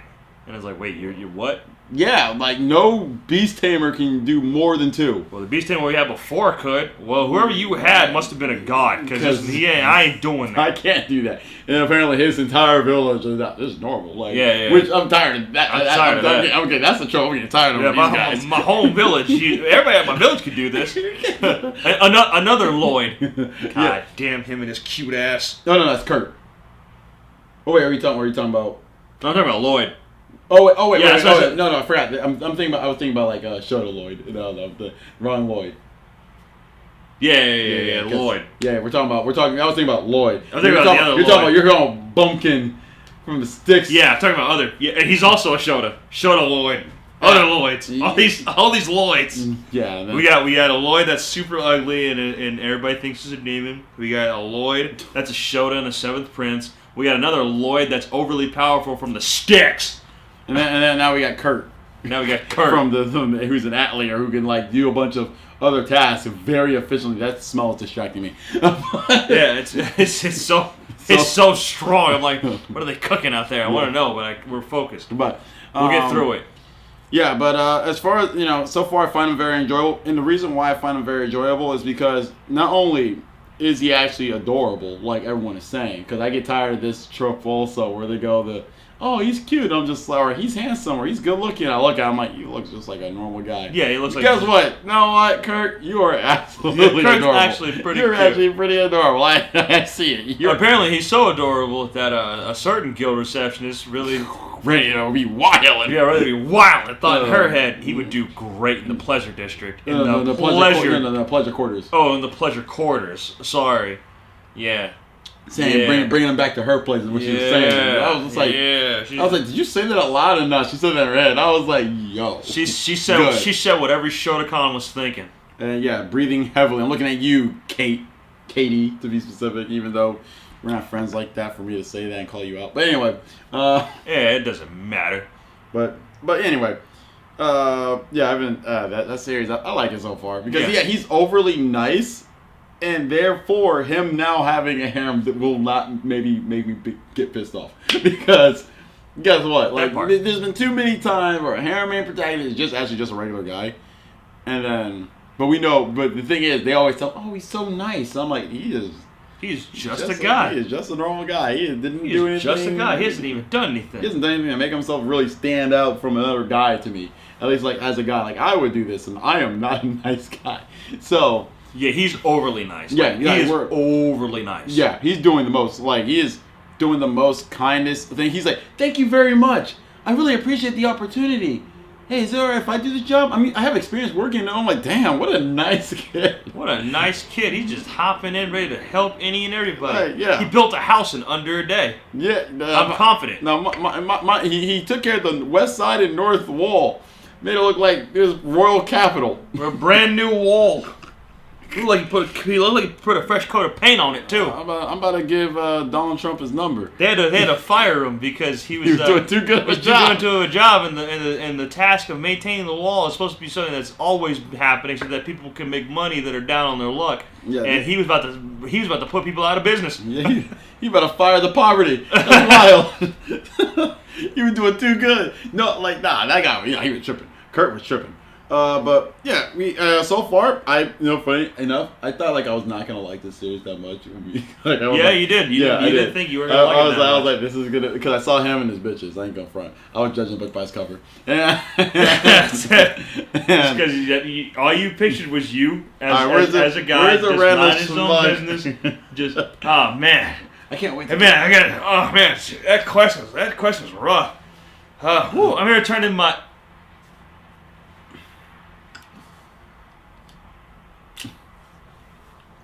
Hey, Matt, where you going? I gotta. My quest. I forgot. I got a quest I gotta complete. Didn't you just say? Yeah, exactly. Like, but I'm actually. Hey, once again, when it comes to me being negative about a show or a manga, I'm always happy to be wrong if I'm pooping on it. Of just the title and description. Look at you, 29 to JK. Love being wrong. Love being wrong. Can't express enough when because usually whenever I'm wrong about something like this, that means I'm gonna enjoy myself. True, yeah. And I am always okay with enjoying myself. Yeah, if I'm wrong about something being bad, then guess what that means? Hey, I'm gonna really enjoy the fact that it's good. Yeah, exactly. But guess what? If I'm wrong about something being good, not only do I look foolish, looking at you, girl, with her guard up, but now it's bad, and I have to sit through the fact that number one, I look foolish, and number two, it's bad. And number three, we're gonna finish it. Because, damn, self-imposed rules. He's the one who forces that one. Yeah, that's my self-imposed rule. And if the show's bad, he's watching it with me. Because I need confirmation. I get forced into a lot of anime I don't want to watch. If I'm watching something bad, I need confirmation that am I seeing the shit that I'm seeing. I need to know if I'm making this up in my head or did this actually happen on screen? Yeah, so because of that, I get forced into having to watch a lot of stuff that I don't want to watch. Like Camphor. That was a long journey. Not gonna lie though. No, Antler? I don't wear Atelier. Is that Atelier? Atelier. I think we decided it's Atelier. Oh no, damn it! Now you made me say. We agreed that was Atelier. Yeah, Atelier or something. Atelier. So yeah, very very enjoyable, hilarious. Yeah. So far, at least like for the first 2 episodes available, we didn't finish watching the second episode yet. We're going to probably watch that tomorrow, along with like Ahara-san and something else. Gorilla God's Go-To Girl. We're gonna watch that tomorrow. Gorilla Girl. Because that one's gonna be God Gorilla. Yeah. Yeah. Overly attractive gorilla. Watch it. Read it. I almost said watch it. But yeah. Hey, no, there is a positive thing about us watching bad shows. We actually learn to appreciate other bad shows a little bit more. Yeah, watching a bad show does get you to appreciate other anime. Like, for example, I now learned that, Ichika Uramura, you're not that bad. I met Seno. He's horrible. Seno sucks. He's horrible. Still don't know how he died. Man, he really dodged that bullet. I don't know how he did it. But that's not what we're here to talk about. That'll be maybe that would be like the next Nomikai podcast. Is that we'll talk about certain things that we just do not like. Ooh, that'd be fun. Yeah, where it's like we could talk about Camphor and Seno. Yeah. We could talk about whatever I had mentioned earlier that I didn't want to get angry about. I already forgot what it was. Oh man, yeah, even I forgot. Oh wait, I know what it was. It was the Exorcist. Oh yeah. Another Exorcist one. Yeah, we'll talk. We can talk about that. We could also talk about one that pisses him off. I don't know. There's a lot of shit. There's a lot of shit that pisses you off. Because I watch anything and I commit to finishing it. Like no show like didn't piss me off, but it did hurt my feelings. Mary Jane Midshot. Yeah. That one just hurt my feelings. So I was just like, yo, kiss. At least kiss at the end. They didn't kiss at the end. That pissed me off, dude. That pissed me off so much. I was like so mad. I was actually mad about that. I'm not gonna lie. Yeah, there we go. Dude, yeah, it pissed me off because it was so boring. Like, so that'll be the topics for next week. Next week's topics will be things we can bitch about. We're gonna be bitching and moaning. But let's talk about something positive. We saw the first episode of Slime Waifu Season 2. If you know what that is, that's I've been slaying slimes for 300 years. And maxed out my level. Yada yada hoopla. Hoopla! Living a slow life, all that. Yeah, so, first episode, what did you think? It was amazing and so freaking cute. The whole episode was just very wholesome. It was just family goddess being wildin' and family and demoted. Goddess being wildin' and family. And I like that because it's funny. One thing I pointed out from the first season was the fact that like, yo, she shows up for like the first 2 minutes of the start of the show, and we never see her again. Never saw her. And then, hey, guess what? We see her again in the first episode of season 2 for about 3 minutes. Yeah, for about 2 to 3 minutes. And look at that. Now we're going to see her. Will we see her again after that? Probably not. Probably not. Hey, we started off season 1 with the same people that we started off season... No, we started off season 2 with the same people we started off with in season 1. There we go. And that's the liquor... Circle. This brandy's already kicking in. That's not a good sign. Because I have not had as much as I thought I was going to have. And don't worry, we're not going to be degenerates and finish the whole bottle this time. We should get halfway through. Okay, no, I'm right. Anyway. I'm about to say, we probably could get through halfway getting one more drink in, but I mean, we can do that probably. We'll see. Like, we'll probably have one more drink before closing out, but I mean, like, I'm not rushing because, man, I'm already feeling drink 2, and drink 2 is not doing that much, I think. Like, yeah, that's what I do love about Christian Brothers, in general. Christian Brothers, this is actually they're definitely up there as one of my favorite brandy. When this says right here, smooth, very smooth at that, it is very smooth. It is very smooth. You will not. The thing is, I can of course you could taste the caramel coloring. Funny enough, you can really taste the caramel in the mix. You do taste caramel, yeah. And that's why it adds to the root beer. Yeah, I really love that. It's so good. It's yummy. I'd throw a scoop of vanilla ice cream in mine, but that's just me. Yeah. Because that actually would taste probably really amazing. And that would literally just be him, just because I don't like ice cream. Ooh, you know how I'd do it too? I'd probably do the root beer, drop the scoop in there, and then take a shot or two of the. And then top it off. Put it on top. Ooh, hey, actually, why don't you pick up some ice cream on the way home and try it out? Like tomorrow or something. I might do that. So it'd be a good idea, just try it out, see. Yeah. But so far, I love the first. We loved it when we watched it in 2020. We loved it was a fun show. It was a fun show in 2020. It's a nothing show, and I forgot to say something. For the unaware Atelier, by the way, if I were to throw a shot in the dark rating of how it's gonna wrap up, I'm gonna give this one 6 out of 10. What's funny? I was just thinking that. I was like, now that he's talking about ratings, I'd probably give it like a 6 out of 10. Yeah, if I had to throw a shot in the dark of where it's going to end, because I think it's going to be slightly above average in the sense of it's going to be fun. Yeah. You know what I mean? That's where I'm thinking, like, it's going to be average, but it's going to be fun. It's going to be fun. Whereas, like, for example, the Yonder Hell is not going to be average. It's not going to be average. But it's going to be fun. It's going to be fun, but it's not going to be average. That's why the lowest rating I can give it in Impossibility is a 3, where it turns out it's just not fun. And then whatever. But if it end up being fun, it's just straight gooner. It's just straight gooner. And it's not even funny or whatever, then it's like whatever. But, yeah, so Unaware Atelier, I give that like a 6 out of 10 out of like a shot in the dark of where it's going to land right at the end of the series, where I think it's going to be completely average, but it's going to be fun. And I like things that are fun. Yeah. Yeah. But anyway, Slime Waifu. Yeah, Slime Waifu, very wholesome episode. Yeah. It was just great all around. We We got to see every character that you'd want to see. Yeah. Actually, that's not true. We did not get to see every character. I'm gonna say there's two characters. There's two characters that didn't show up yet. I didn't get to see. I didn't get to see in this episode, but it's just episode 1. Or I did see them, but they didn't say anything. Yeah, and that's enough for me. It was just season 1. Mm-hmm. I mean, season 2, episode 1. I keep doing that. I'm telling you, this is already put in action. This is season 2, episode 1. So it's, you know what, we got plenty of time. We got plenty of episodes. Yeah, we have 11 more episodes. We will be just fine. We'll be just fine. They'll show up. If they don't, if they don't, no. I'm going to be very confused and angry. I'm going to be angry. Not confused, just angry. I'm not going to have time to be confused. Just filled with rage. Unbridled rage. And, yeah. But don't worry. I know they're going to show up. I know I'm going to get it. And I'm going to do what I do when they do show up.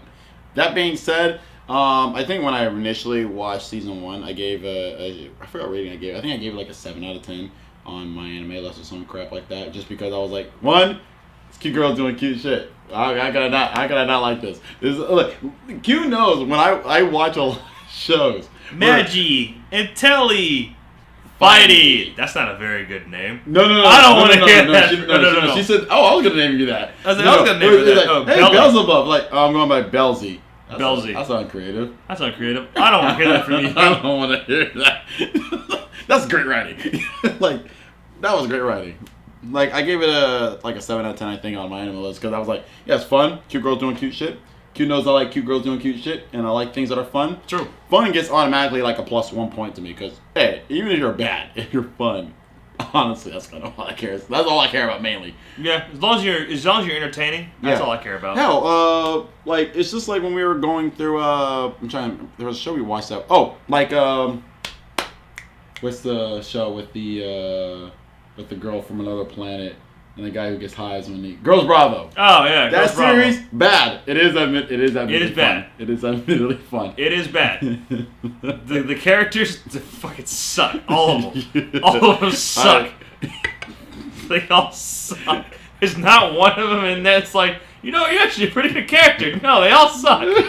Our main character has no backbone. Dude, remember that episode when she left for like just to Miharu? Just to work a shift, and bro was just a sad mess. A sad sack of depression. I was like, dude, what's going on? She left. Like, oh, dude, she left? Wait, she went back home? No, she and then it turns out, she's working a shift. It's 8 hours. It's like 8 to 9 hours. Dude, she'll be back later on tonight. She's gonna get hungry. She's gonna come back. She'll come back. Like, oh god. even one of the most hilarious characters inside of the series is still not a good character, and that's Fukuyama. I don't even like him. I don't like him. Like, the man is funny. Like, but God, he sucks. He's so dastardly. He's so bad of a character. He's just horny. And the thing is, and the thing is, the series is kind of fun because it's so stupid. It's like, because you wonder how much worse could it get. And the answer is very. Actually, it's actually really good at doing that. It's very good at getting worse, and you don't even know how or why. We're gonna show you. Just you wait. Just keep watching. we're gonna show you. So yeah, we got. Yeah, there's shows that are bad, and hey, as long as they're kind of fun. Like, guess what? Camphor, it's not fun. It's not fun. It's not fun at all. It's not fun and it's bad. It's just bad and it's not fun. Nyankoi, aka my anime recommendation is it's actually just mid and it's fun. Yeah, it is mid, but it is fun. It is fun. Oh, that being said, not Yandere, Slime Waifu. What do you predict for season 2 to land on? There are going to be more new characters actually in this series based off what we saw in the intro sequence.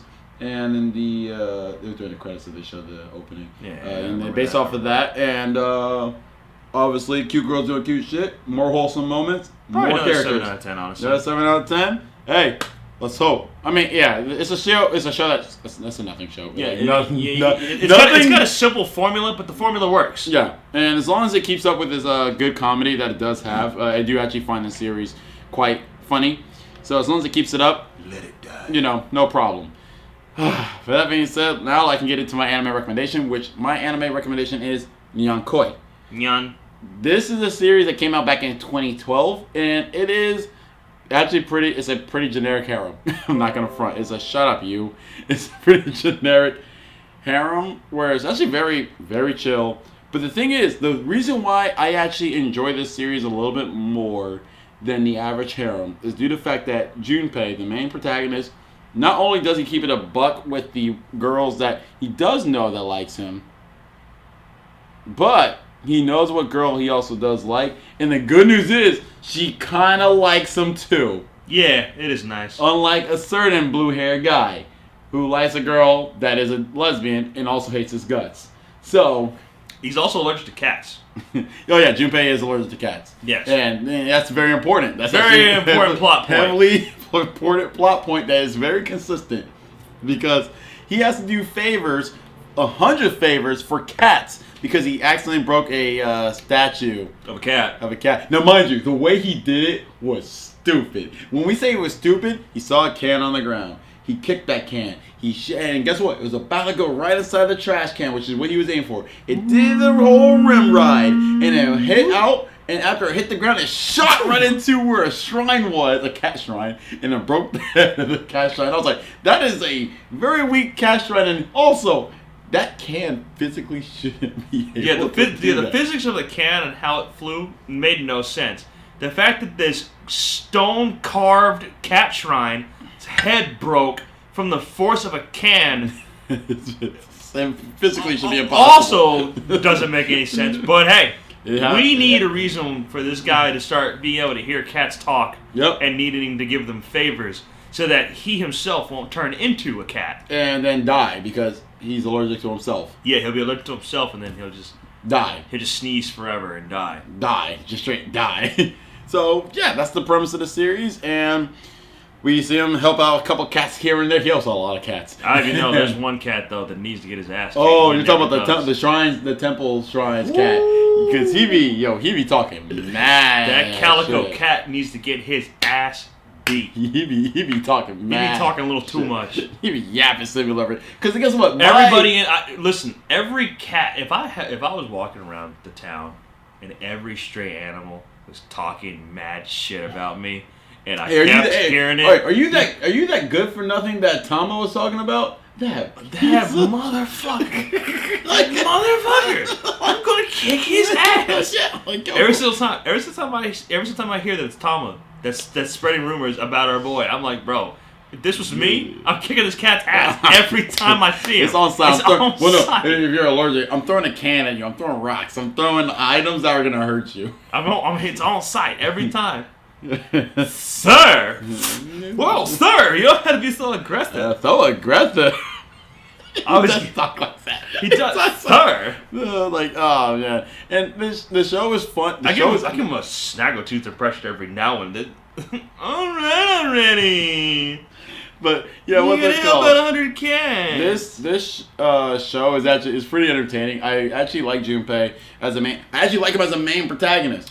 Because guess what? He has friends, by the way. A harem protagonist that has friends. And guess what? He actually does this crazy thing with his friends where he talks to them and hangs out with them. And appreciates the hell out of them. Sometimes brings them with them whenever him and guess what? The girls that like him are doing stuff. And I'm not gonna lie, the man is hilarious. Oh no, he's so funny. The man is so freaking lazy. You bitch! Give me back my youthful delusions. No. It was like, give me back my youthful delusions, you bitch! I was like, yo! This man... This man had his own delusions in his head. Remember when the girls were just talking about something? Like, it was, all the three girls and whatever. And then Junpei was with his friends. And I don't know what he was talking about. Because we were paying attention to the girl conversation more. But he was talking about something very exciting. I'm like... This is Mike. Did you see this? Look at him enjoying his time with his friends. Have a good time with his friends. What are y'all guys talking about over back there? I'm actually kind of interested. Because look at him. He's in a good mood. He's in a very good mood. Like, I actually enjoyed Junpei. And also the mail lady, the mail courier. Yo, she is. That's a violent 20-plus-year-old. Dude.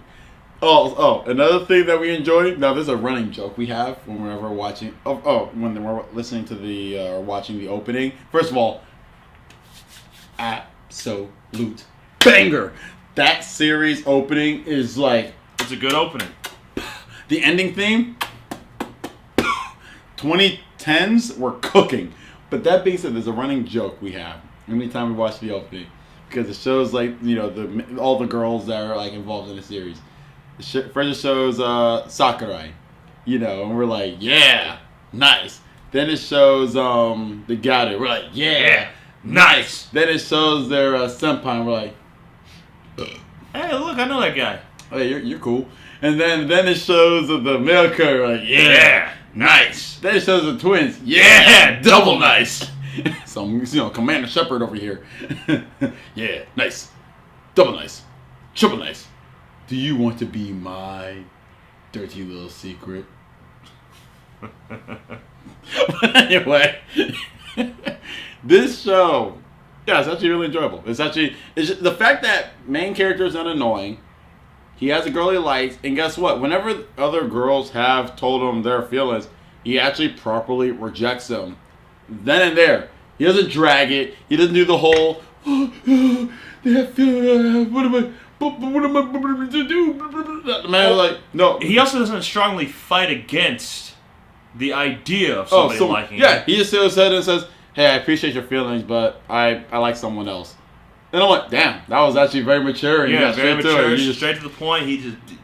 And then of course the senpai's funny. Oh, yeah, you got me good, you bastard. You got me good, you son of a bitch. That was a good shot. You bastard. Yo, Nagisa senpai is great. Riot. She is. She's great. She's a riot. Her personality is waifu as fuck, but the rest of her, she's nuts, bro. Like, and her dad, bro. He is that her dad? I thought it was the butler. No, that's her dad. Oh, that's her dad. Yeah. All right. I think. I thought that was just one of the henchmen of the boss's family. But anyway, he's always next right door. There, strapped. He's always ready. Right, anytime. I don't know any mafia dad that's always there with his daughter. Hey, listen, I do. Who? That one. Beans. He running amok. Freaking Beans. They don't show Beans enough for us to know that. You know what I mean? Yeah, but they show us enough that Beans be wildin'. But Beans is damn near running this family. We haven't seen Beans outside of the thing to know if she is. Beans is the shadow leader. I'm calling it. I mean, she is. I mean, she is the next heir to run this shit. Yeah. If you don't know what we're talking about, we're not gonna explain it. Yeah. Not right now, at least. If you don't know what we're talking about, we're not gonna. Dude, I was about to they say all these names and they all sound the same, and then like Beans. I'm like Beans. Your fucking name is Beans? No, it's funny. I'm gonna write down those names, and I'm gonna read. We'll talk about next week also. Yeah, we'll talk about it. I'm gonna write down all the names. I'm gonna read exactly the line that is said with all these names being introduced, and then it's gonna get hit with Beans, and it's just like Beans. I remember we got that. That show is so funny. It's like, oh, this is my brother, my other brother, my other brother, my little sister, my other little sister, my brother, and this is the youngest sister. Beans. Beans? Why did that match the theme of the rest of them? Everybody else is something. Is Ma something? Beans? Tata Ma, blah, blah, blah, blah, something. Hoopla, hoopla, they all sound the same. They all sound the same, and then Beans. But yeah. Dastardly 4-year-old. Yeah, dude. But anyway, Nomikai, highly recommend it. It's a fun watch. It's actually really cool. 12 episodes. Unfortunately, there is no season 2, and I say that because the way season 1 ends is it tells you that the season 2 is coming, and it never did. Oh, by the way, don't bother reading the manga. No, I'm dead ass because it tells you Suzuku, and there is no Suzuku. There's it literally tells you the way. It's funny if you actually look at the last chapter of the series, it is actually kind of like ominous in the sense of. It's like almost like it feels like it's like on purpose that they didn't continue. But the thing is though, they did it.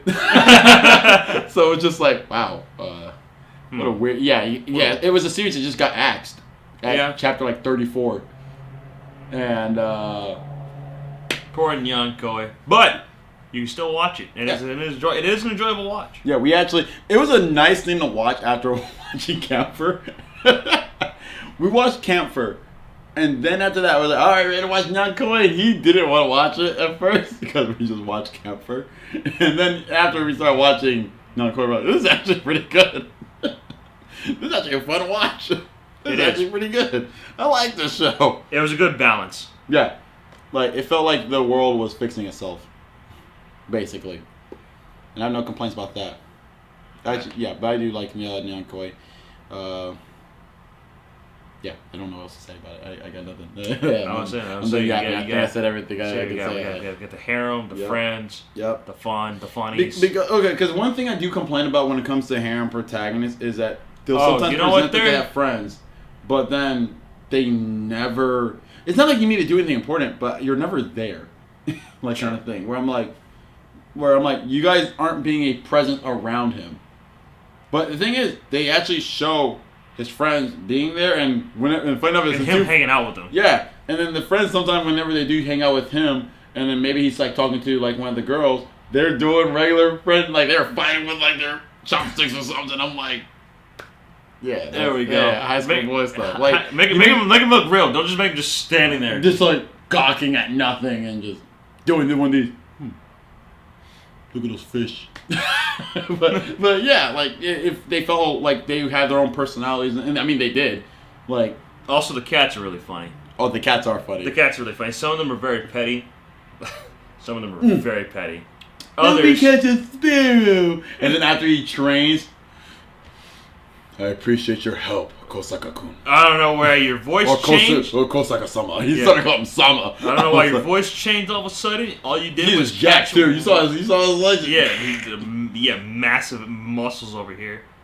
So yeah, the cats are really funny, except for Tama. Tama needs to get the pause. To be fair, Tama is funny, but I don't care about this cat's hilarity. What I care about is that he needs to get the pause. I was about to let me finish. I was like, he's funny. He just needs to get his ass kicked. Nah, he's not funny. He needs to get his ass kicked. Then he'll be funny. He goes funny after his ass gets kicked. He's one of those characters that actually he would be more funny if there was that other like cat or being that fucked him up every now and then. But he doesn't get the pause ever. The most he gets is like he has like his sister, not his sister. What are they? It's sister. Like they're not related, but they're related by adoption. Yeah, related by adoption. Yeah. So it's like to be fair, remember one time he was in a tree and Junpei just chucked a fucking tape at him immediately. Oh yeah, he did do that. No. That was pretty funny. He was hilarious the rest of that episode. Junpei gets his links in when he can throw something at him. He don't be hesitating to hurt him. Which, thank you. Junpei, he's a good character in the sense of he's a good kid. He is somewhat of a pushover, but he's very opinionated the entire time. And, it's a cool series. I just like the fact that, the main character is actually enjoyable. He has a personality. He actually has things outside of him liking girl. And then guess what? Girls getting themselves involved in his life. He doesn't change, basically, his entire lifestyle of other things that are involved in his life, like friends, family, for girls. Yeah. Like, it doesn't feel like he doesn't move, the way he moves isn't just because, girl want me to do this, I do that. Like, it's not like that. Nah, man moves because I need to do these cat quests, and if I don't, I turn into a cat and die. So. Yeah, man is locked in. Sometimes. Yeah. Because, he can't trust the cat. Because these cats they be doing a lot. I still remember that one group of cats that were asking something all the same time, and only one of them had a real problem. I got locked outside my home. My master's birthday's today. I haven't eaten in 3 days. Okay. You just meow and wait outside. You figure out if it's their master's birthday or not, because they didn't know exactly. Yeah, they didn't know. It's my master's birthday or something. Or something. And then we gotta feed you. You haven't eaten in 3 days. All right. Here's what we're gonna do. We're gonna get you something to eat. You two, fuck off. No way. You don't need me to help you. And then we saw when they got out their house. Oh, you got locked outside the apartment building entirely. Got it. Okay. We'll help you. And you know what? I guess making the birthday card, that's all you really want me to help you make. Which you're a cat, you don't have thumbs. So you know what? It literally took me like. It's okay. It took me like a minute. You know, as a cat, you could have just, you could also just got a piece of paper, get your paws a little wet with something, and just walk on that paper, and they would have been all. Your master would have been like, "Oh my God, look what she did!" But I'm thinking like, you know what? You want to be a little like, oh, thank you for. You want to write like human language, and you can't do that. So yeah, you can't do that. You know what? Fine. It literally. I doodled this in like 30 seconds to a minute at most. It was really easy. Like I did not put that much effort. But yeah.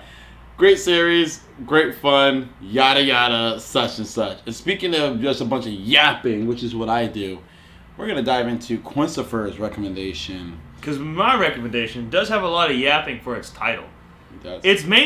I just like to call it Ningen Fushin, just because that's just way easier.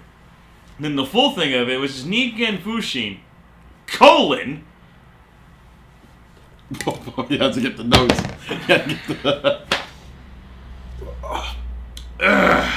Adventurers who don't believe in humanity will save the world.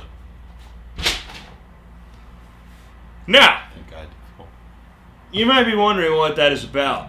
Well, it's about this man.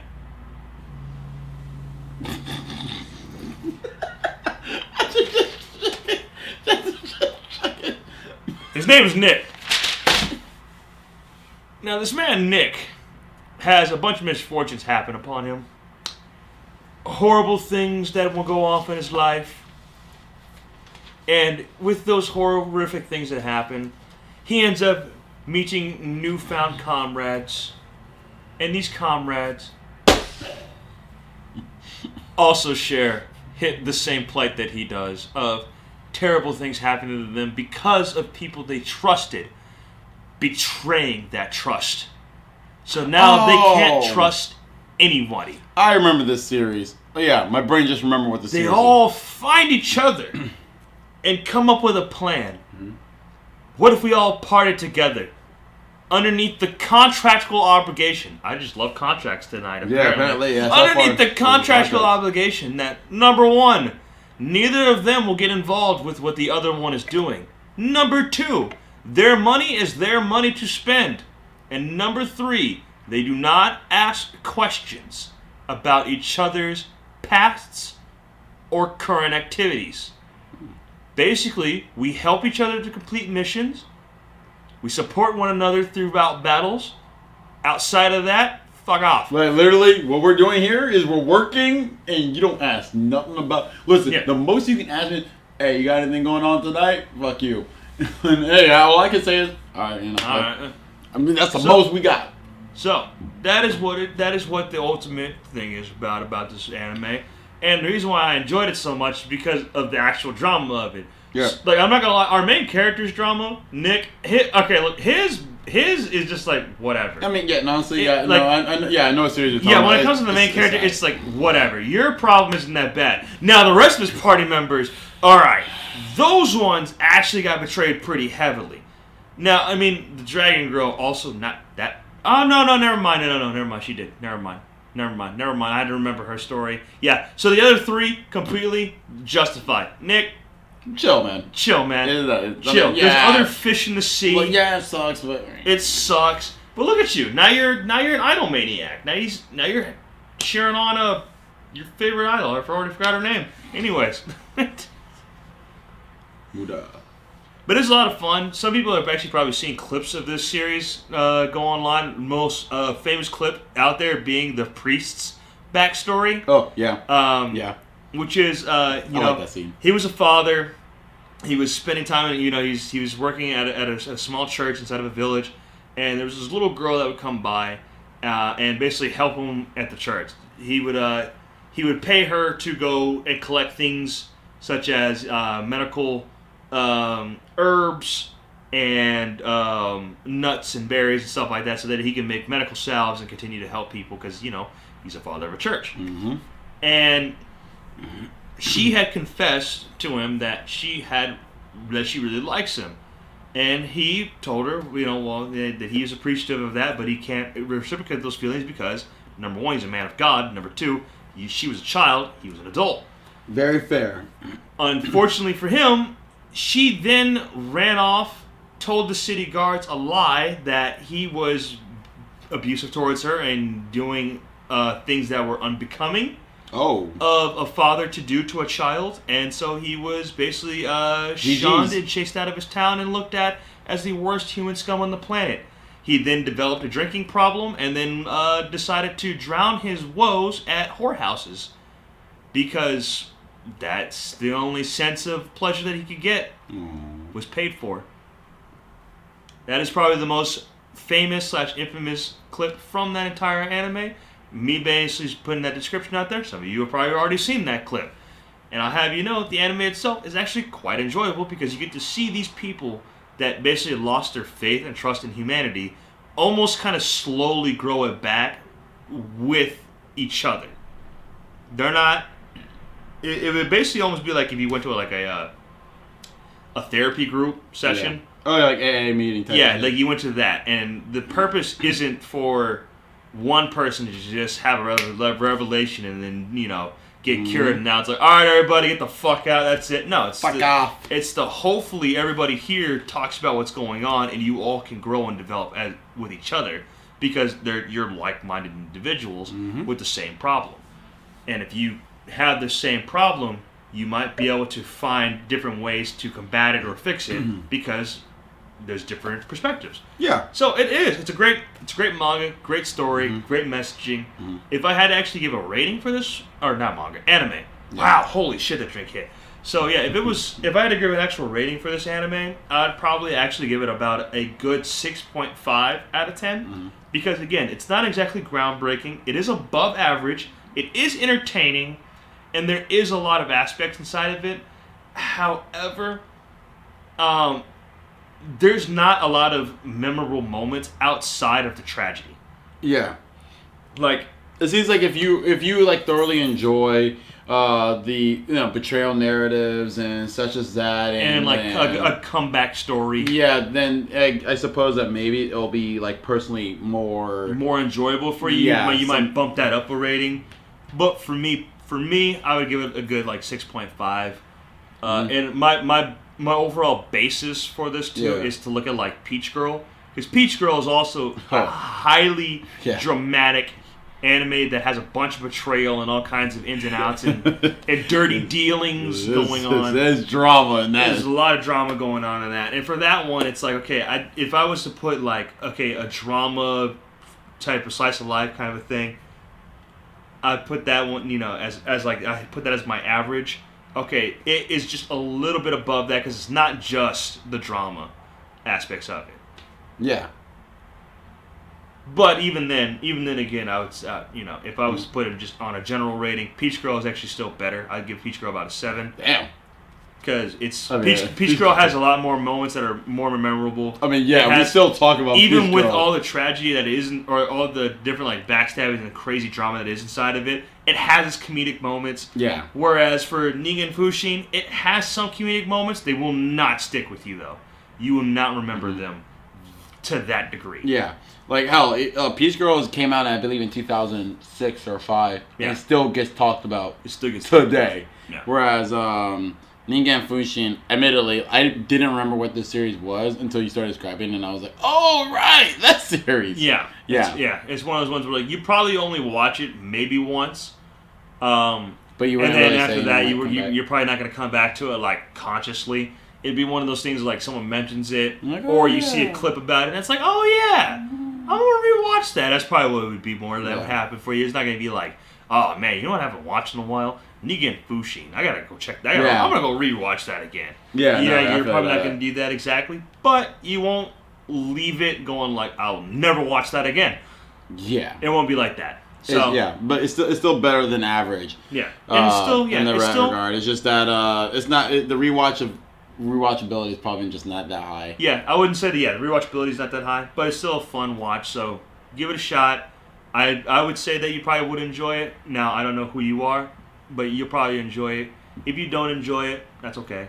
I mean, that's the game. Yeah. Hey, that's the game. That's the name of the game. All I'm doing is recommending you something that I personally had looked at and could talk about. So that's it. Yeah, actually, I'm going to change the topic that I wanted to talk about because I actually wanted to continue talking about rewatchability and the importance of it. when it comes to When it comes to anime. for sure. Instead of complaining about reboots, which is really easy. Actually, I can tie it into reboots realistically, in the sense of because so my feed on TikTok for some reason decided to just show me stuff involving Drake Bell, and he also showed up on like the Ned Declassified Adult Survival podcast or whatever. I didn't know that was a thing. Okay. Yeah, it's not that popular of a series anyway.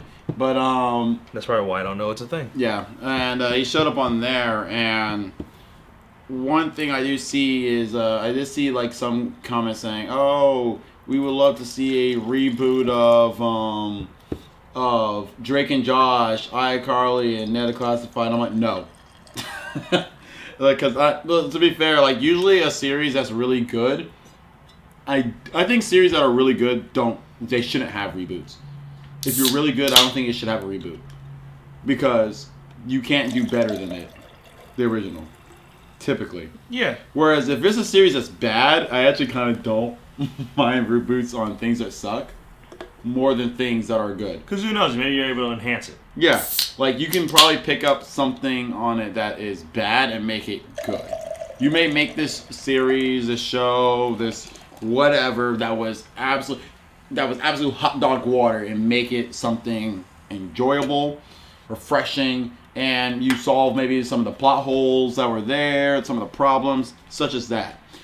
And that being said, a lot of these shows that did come out back in like early 2000s or even 2010s, yada yada, such and such, may go right ahead and just outright have amazing rewatchability.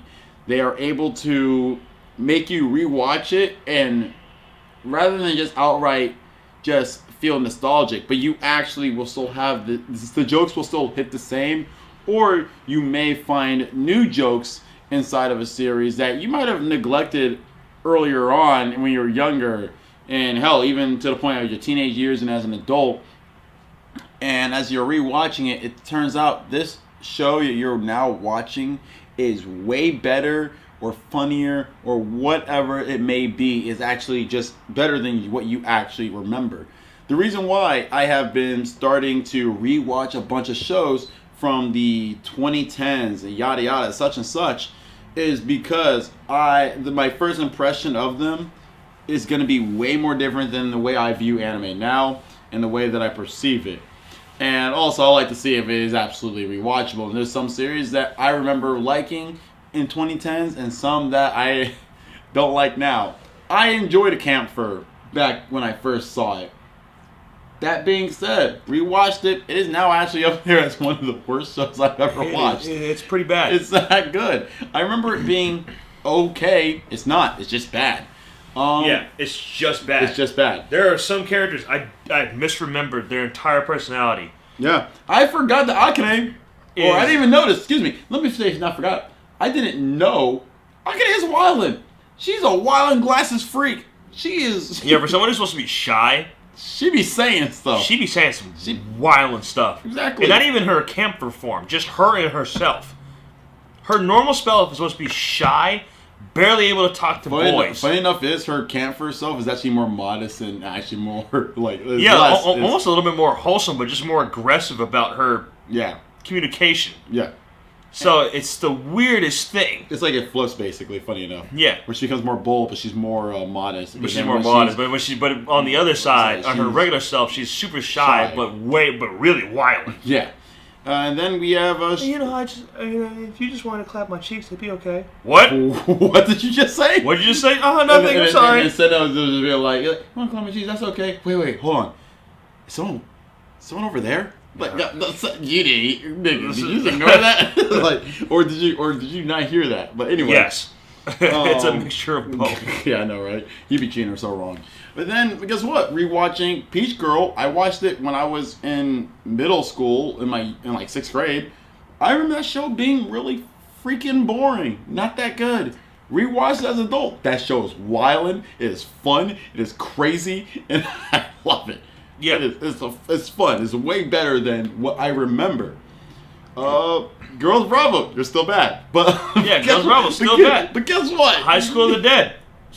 Actually, fight it up a little bit better than I remember. It's a little bit better than I remember, but it's still bad. It's still bad. It's just better than I remember.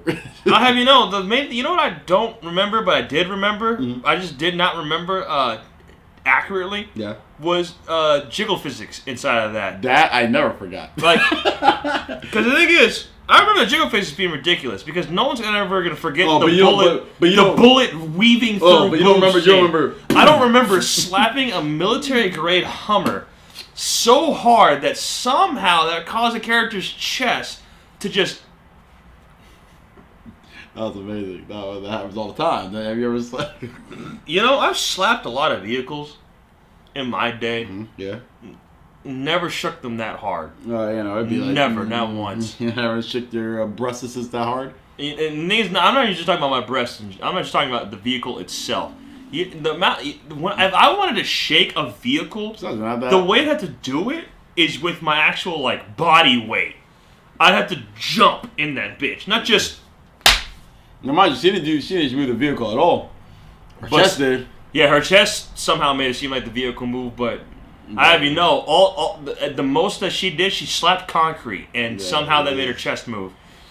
I don't know. Jiggle physics in that, I remember being ridiculous. I don't remember them being that ridiculous. But yeah, that being said, for a lot of shows that we are rewatching in general that we remember from our youth of whatnot, funny enough is we're discovering, not discovering, but yeah, we just kind of find out that, relatively speaking, a lot of shows in general don't have good rewatchability, technically.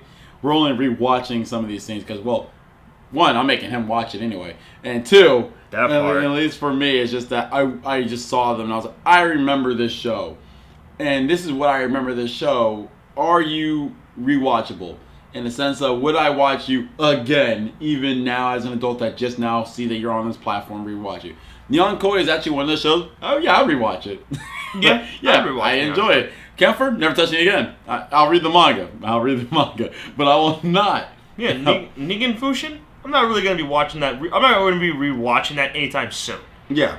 But, he might come across it in about like 5-10 years and be like, you know what? It's been a while since I've last watched it. Why not? Let's put it on. And, there's... So, yeah, rewatchability is...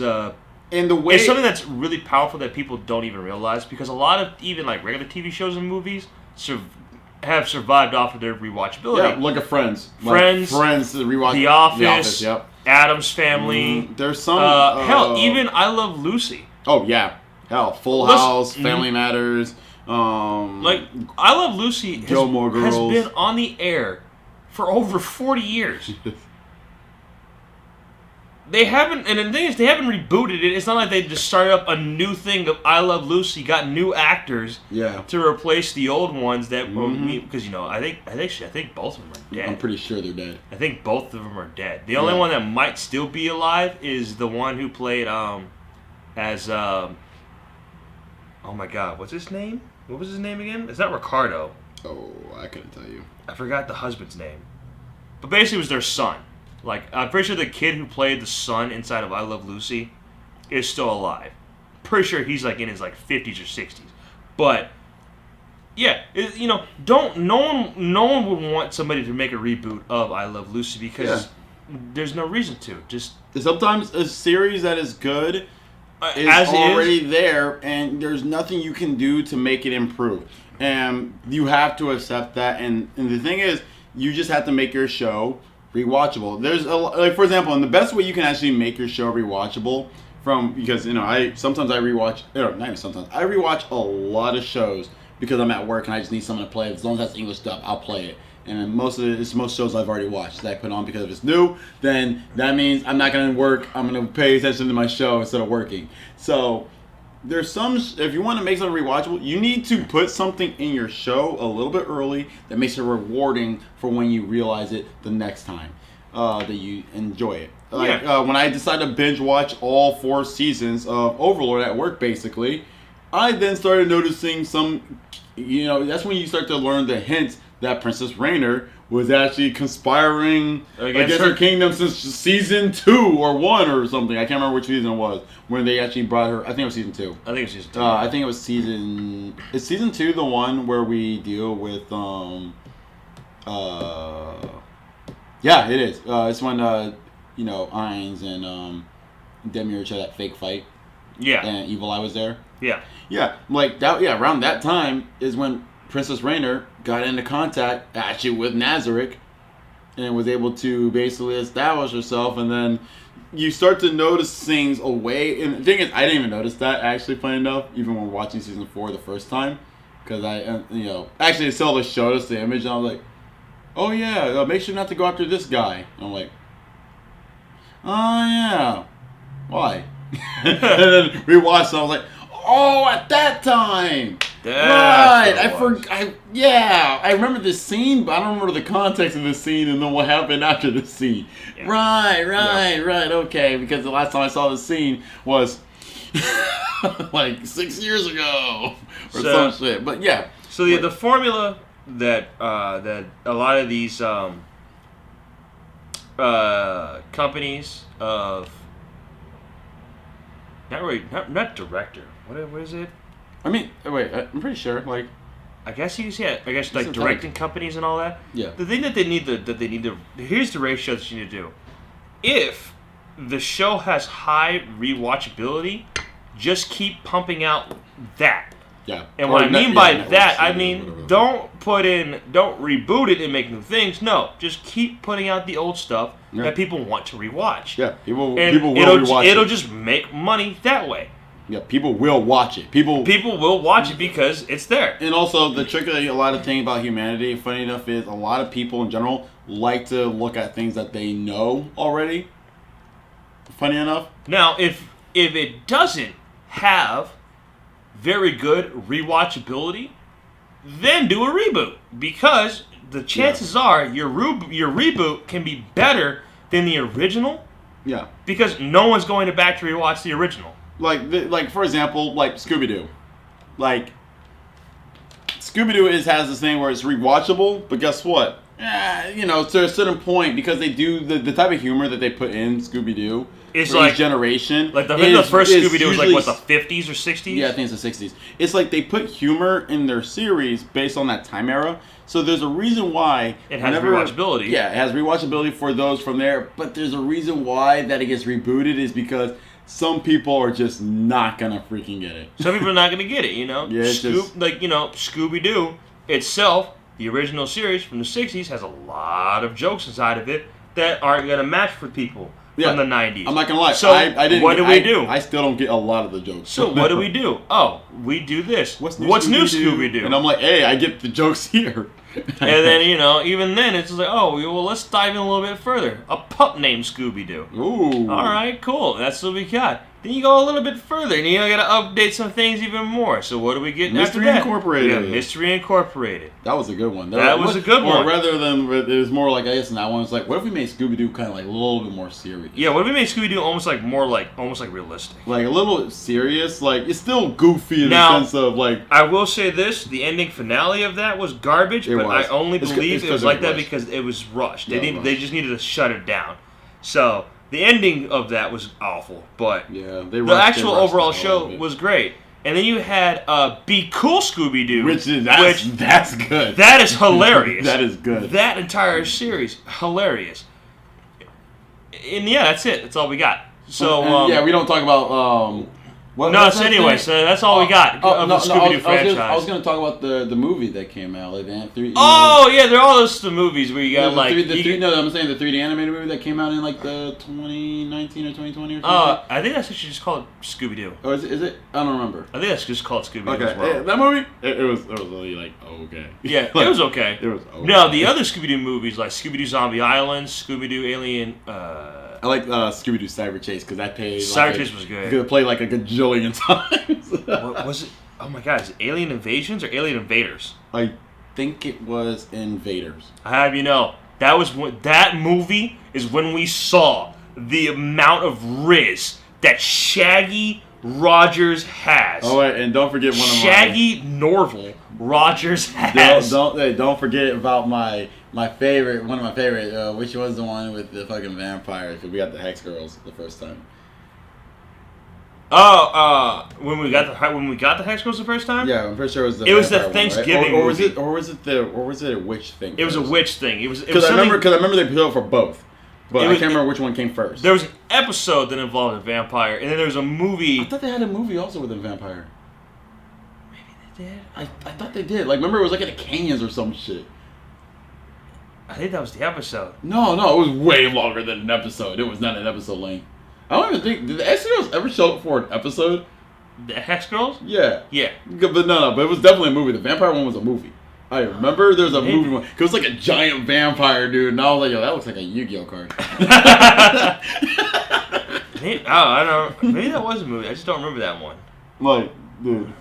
But anyway. But yeah, no. So it's like, yeah, reboots. It can work if the rewatchability of it is dying or is dead. Yeah. Basically, if a movie or show becomes unrewatchable, make a reboot. And if also, something has a ton of rewatchability, don't touch it. And now, here's what I'm going to touch on in regards to anime, whether or not you should do a reboot or not. And the only excuse I can actually think of off the top of my head as to why you do a reboot is if the original series did not follow the manga whatsoever, and now your guys are just like, hey, let's actually make one that follows it. For example, Full Metal Alchemist. It didn't follow the manga. Yeah, Full Metal Alchemist itself didn't. Then they got Brotherhood. And it did. Let's look at one of my favorite series, Fruit Basket. It did not follow the manga at all in the original, in the 2006. And then the 2018 version came out, and it follows the manga, and that's a banger. It's a banger. Have you seen the 2018 version of it? Have yeah. you watched it? Yeah, it's so good. It's like, I saw the original, I liked it already, even though it didn't follow even though the ending was weird, because for some reason in 2006, whenever it comes to, like, anime that came out that time, like, they just followed, like, they didn't follow the manga that much, and then, like, the ending was always like, this did not happen in the manga at all, or it does, but it's like, it makes no contextual sense whatsoever for this anime. Yeah. And yeah, that's the only hell. If they made a Negima reboot, I would be actually happy because the anime is shit, and that hurts my feelings because the manga is great. And the thing, what's crazy? And the random tangent, but in the fucking anime, they show the main antagonist of the series in just like an episode, and then like you don't learn his name. You don't learn nothing about this man. You just don't know. You don't learn nothing about this man. They actually didn't even introduce one of the important character. Also, they tried to just pretend this one character in the series, Kotaro, doesn't exist because they didn't even add his character in the show. Even though in the final arc where you meet the final antagonist of the entire series, the main antagonist, he was with them originally, and now he's not even included in the series. And I'm like, damn. Well, you didn't want to give Negi competition of like him losing one bitch because he ends up with Natsume. Like, come on, like you couldn't just could have given Kotaro here. Kotaro was it's funny. I both like love and hate his character, but like he's a good balanced character in my opinion in that regard. But like if they gave me a reboot of that show. Now, first of all, you need to give like 20-something episodes because that's when like things finally happen. And funny enough is where the anime like ends is just like, damn, you were like finally just about to actually technically get good. Done. Actually, they actually show an item that's used in the anime. Like in the final arc of the anime, Negi's using this stopwatch so we can go back in time to go like hella years to go help Asuna. And that watch is actually the watch that's actually a huge important plot point in the manga. It don't do what the hell it's doing here. I mean, it does, but it doesn't. But, when I looked at the watch, I'm like, damn, this watch is very important. This watch is super important. And here it is being used for something that never happened. Because bro went like back 10 years with that watch. That watch is only meant to go back 3 days. Like, goddamn. But yeah. Oh god. Yeah, when it comes to rewatchability and reboots, that's your formula. Your formula is if one is not happening, do the other. Yeah. If someone is able to rewatch it and people are constantly rewatching it, leave it alone. Yeah, because typically if your thing is rewatchable, that means it's just good. It's just good. It's just objectively good. It's just good as is. And honestly, sometimes I still say only reboot if you actually can make it. If you actually can make it better. Yeah. I actually say sometimes there's some shows that are movies that are like they're okay. Like look at Looney Tunes. That being Tunes. said, I don't think you should reboot it. Like you know what I mean? Yeah. Like also look at Looney Tunes. Looney Tunes has had all kinds of reboots. Yeah, they had a lot. Looney Tunes itself was great. I grew up off of Looney Tunes. Yeah. I also grew up off of Tiny Toons. I grew up off of Toon Stars. That motherfucking show. They just decided to take Looney Tunes and said, let's make it action. And then we're like, is it good? No. Why? But do you like this fight scene though? No. No. Buster Bunny is not that great. I'll have you know. With oh god, what was his name? Danger Duck? I forgot what his name was. It was something stupid. It was something that I would have came up with as a 11-year-old. Yeah, as a middle school fucking edgelord. God. This is Danger Duck. But yeah, it's like, listen, Buster Bugs. Looney Tunes, same thing. Looney Tunes for the longest time had a great watchability. As it started to get older and the jokes that were in there started to kind of like not fit with the current time of how people thought. And not only that, where people just outright just didn't get it.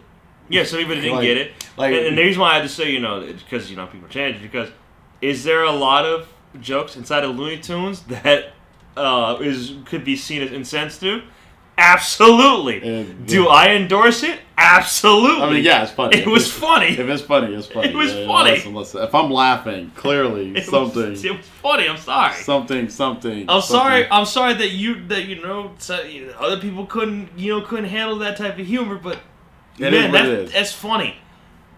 So unfortunately, Looney Tunes had to be updated. So we got Tiny Toons, and Tiny Toons was okay. It was okay. No, it's funny. I ain't going front. No, it's funny. I liked Tiny Toons when I was like a kid. That's what I mean. Like Tiny Toons, okay. Like I liked it. As an adult, I still really preferred Looney Tunes. Have I rewatched Tiny Toons as an adult? No. As once I got like a certain age, I was like, wow, this is not that good. If I watch it as an adult, I'm probably be like, wow, this is just bad. This is not even like a funny bad or enjoyable. This is just, I mean, it's cute.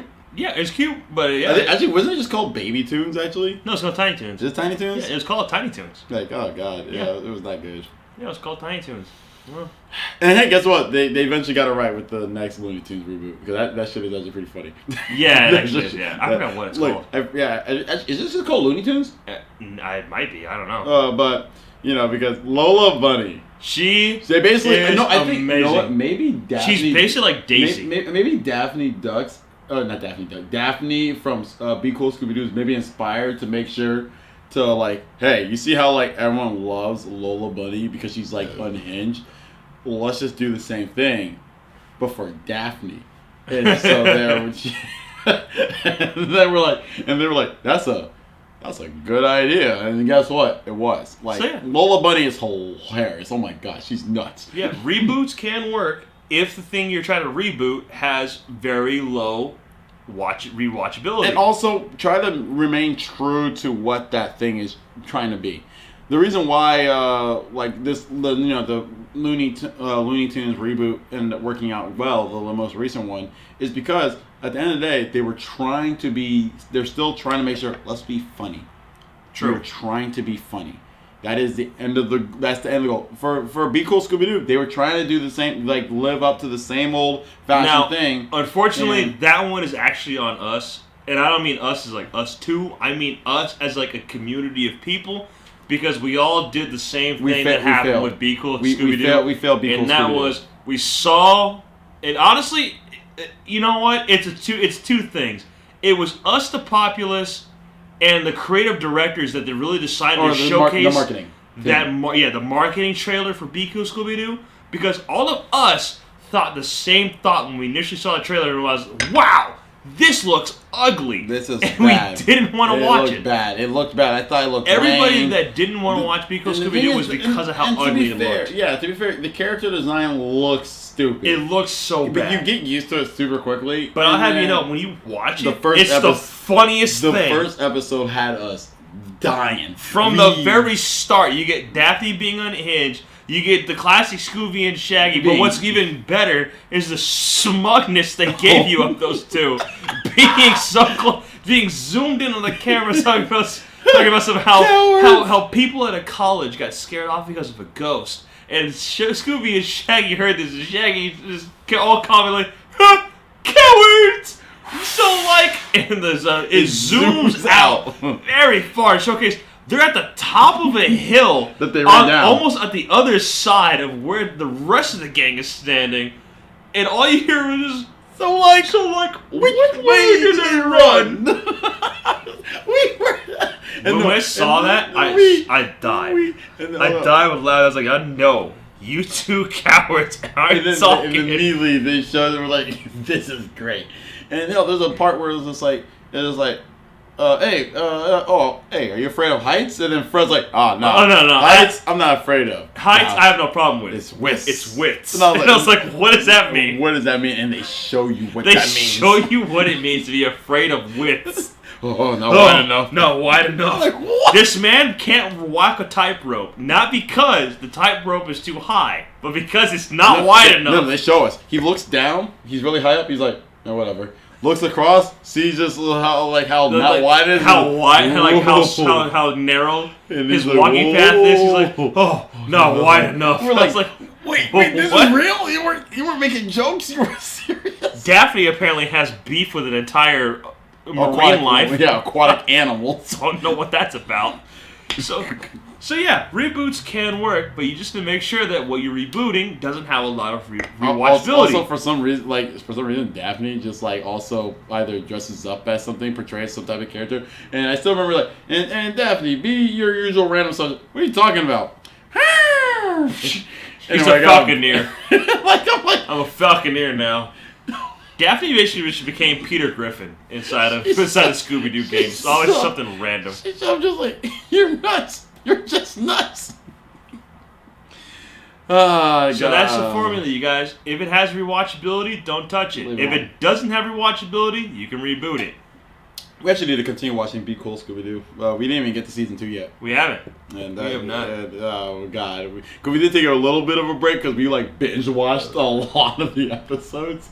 And we're like, all right, it's wearing off of me.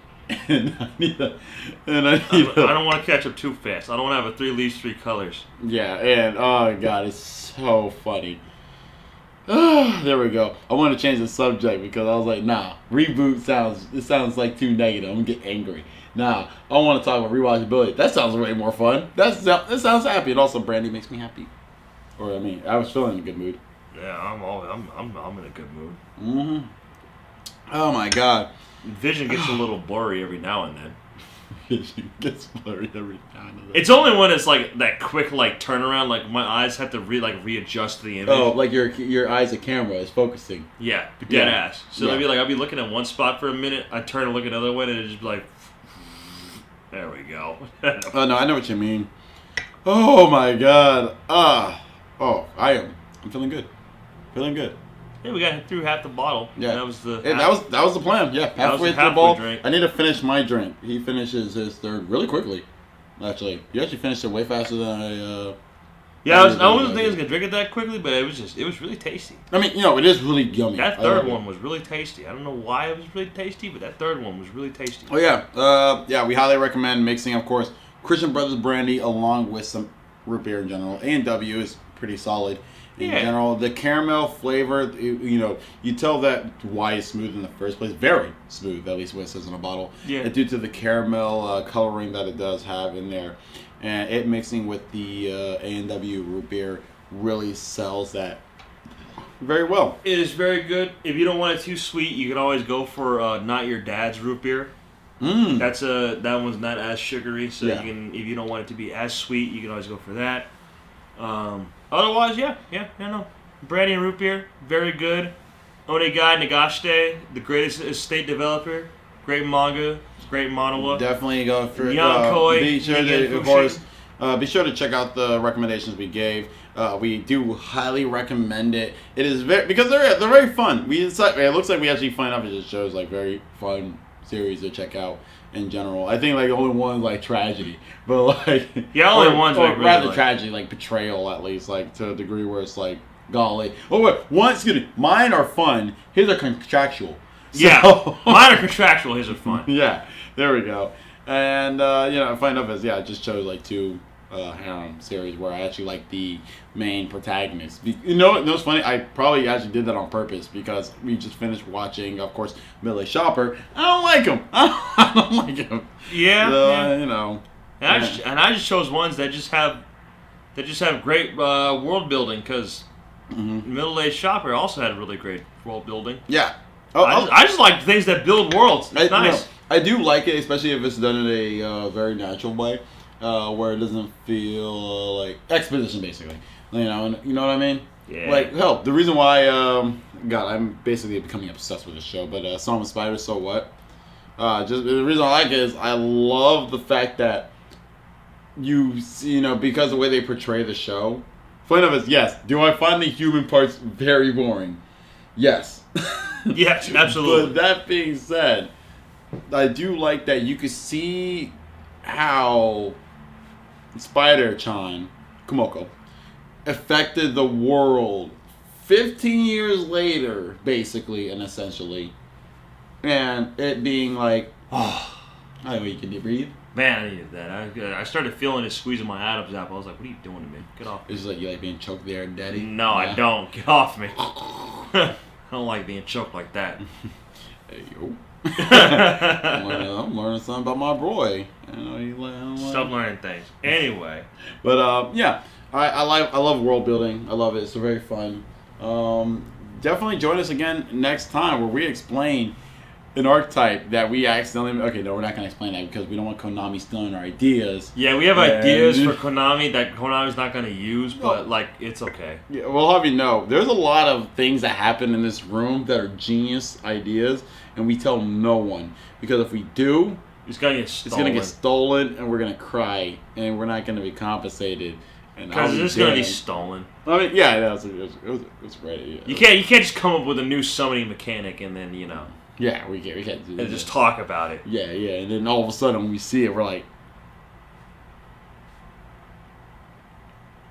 where do you get the idea from? That's my summoning mechanic. I'm pretty sure I named that. God forbid if it has a same name, bro, I'll be mad. I'll be mad. Or a similar designing name, I'm like, yo. I'd be pissed. Like, oh, these are galactic cards. Oh, these are nebulous cards. Wait a minute. You barely changed the name. You didn't do shit. You didn't change a goddamn thing. You just went with the what is it called? Synonym. Yeah, you went a synonymous name. I hate you. You didn't even try. At least try. At least try. You're gonna swindle me. At least you're gonna at least put effort in making like whatever I'm doing seem like, oh, I didn't even know you came up with that. Like, nah, don't. Yeah, we call these the voids. Ooh, the voids? What do they do? Yeah, see, they do the same thing. Like, all right, hold on, wait a minute. You did actually. You tricked me at first with the name, but what they do is the exact same thing. Yeah, hold on. Yeah, we're not gonna explain that mechanic. Never, maybe. Maybe could be. Who knows? TBD. Maybe one day we'll get drunk enough to fall for it. Yeah, we'll get drunk enough to talk about it, and then somehow Konami will hear about it, and then next thing you know, we'll see a whole new Sony mechanic inside of Yu-Gi-Oh, and we'll be like, hey, hold on, we made this. Know how mad I'd be because considering that it's not like we get like a lot of views. You know how mad I'll be if like that it was like, oh, you got like 10 views on this video. Oh, nice. Epic. And then I look and they made a new mechanic exactly. I'm like, wait, you guys watched like out of all the... So out of the 10 people, one of you was Konami. And you just spitballed this idea to it. Spitballed this idea and it worked. This is some bullshit. You better give me Please tell me we got at least added. Like, come on, man. At least like give me like a couple dollars here and there. Yeah. That's funny stuff. I started working on the Malice archetype. Oh yeah. Man, I was circle clicking because I don't know what they do. I just click. I just when I do the effect, I'm like, sure. Hey, when I do an effect, yeah, sure. That's what it I'm like, does. nah, man, why my board messed up? Like, read your card. You got a lot of words. Read your cards. Why do that when I can just click circles and find out? How about I click circles and then you do the thing, and then I figure out what you do, and then I associate what you did with this picture. As I always do. That's what I'm gonna do. Like that's what I just. Listen, I'm a Yu-Gi-Oh player. I'm not a literacy nerd. Do I look like a librarian? Do I look like I read books, let alone cards, let alone anything? Do I look like somebody that's on Book Talk? Listen, I don't read. You know how mad I am whenever I get like something from Book Talk? Because I don't read. So yeah, you're the weirdest thing. I'm just like, I'm not a part of this demographic at all. I don't read like that. It's only because you'll like a thing from like a manhwa or manga panel. Yeah, somebody like ties you like, oh, you like reading spicy books, right? No, I don't. I mean, I do, but I don't. No. I like. What are you doing? You like reading wild and stuff? We heard you talk about it. How you stop listening? It's like, yeah, you're right, but like. My wildin' stuff has pictures. Yeah, and me, you're recommending me woman wildin'. Yeah, you're recommending me something that's like, I don't care about this. Isn't it wild how like he stood in the door frame, a bead of sweat dripping from his neck down to the front of his burial chest. I grasped the collar of my shirt in a gasp as I couldn't believe the things that he was going to do to me this very night. I was like, I listen, I don't read that shit. I just came up with that on the fly, by the way. I'm about to say, I don't believe him. I was going to say, that was really good. Like, it's almost like he does read these things. Yeah, I don't read these types of books, but I know what you ladies be reading because that's the shit that just shows up on that thing, and I hear it be talked about. I'm like, who cares? No, it's wild too. Like, okay, here's the thing. We need to accept that. Listen, no way in hell are girls as horny as us. It's just not happening. No. But that being said, y'all are horny. You are. And the only difference is y'all read it in words, and I like pictures. I'm caveman. Like give me picture. Me like picture. Me like picture. Like you like picture. What is it? Like you're just as horny. You just like it in letter format. Me, I play Yu-Gi-Oh. So give me picture. I click circle and I decide if listen. I was really good at Honey Pop. I'll have you know. Oh man, Honey Pop, man. You need to complete the second one. I'll get to it when I get to it. I probably have to replay it because that laptop's dead, so I might have to probably redo it. I had to get Steam on that. I had to get a new laptop, get Steam on that laptop, and then. Oh, is that one like done? No, that one's fine. It's good. That one. Oh, that one. Yeah. Oh, what's that one's just a Chromebook, so it doesn't. It doesn't. Oh, dude, that one works more like a phone, but laptop edition. I should send you. I couldn't even download EDO Pro on that. No, you couldn't on that. No, on that one. On that one, you can't. No, I can't. Oh, damn. Yeah, EDO Pro doesn't have a thing for that one. Really? Yeah. Huh. Yeah. Damn. Damn. Yeah. Damn. I was gonna say. Let me send you EDO Pro. I'll let you sign up my OneDrive and just. Yeah, can't do it on that one. I tried. Nah. I do it on my phone, but I can't do it on that. I don't know. Damn. Well, I guess when I get this downloaded on here, I'll let you use this whenever. Because I want to, sometimes I want to, test some decks. Oh, yeah. And I don't want to fucking play. Listen, it's fun for me to test it, me reading and learning the cards on, some bots, but I like human interaction more. Yeah. And going online is just always... Sweat boxes. Yeah, it's just sweaty nerds that play Yu-Gi-Oh! Online outside of Master Duels. There's only been one time that I've ever played...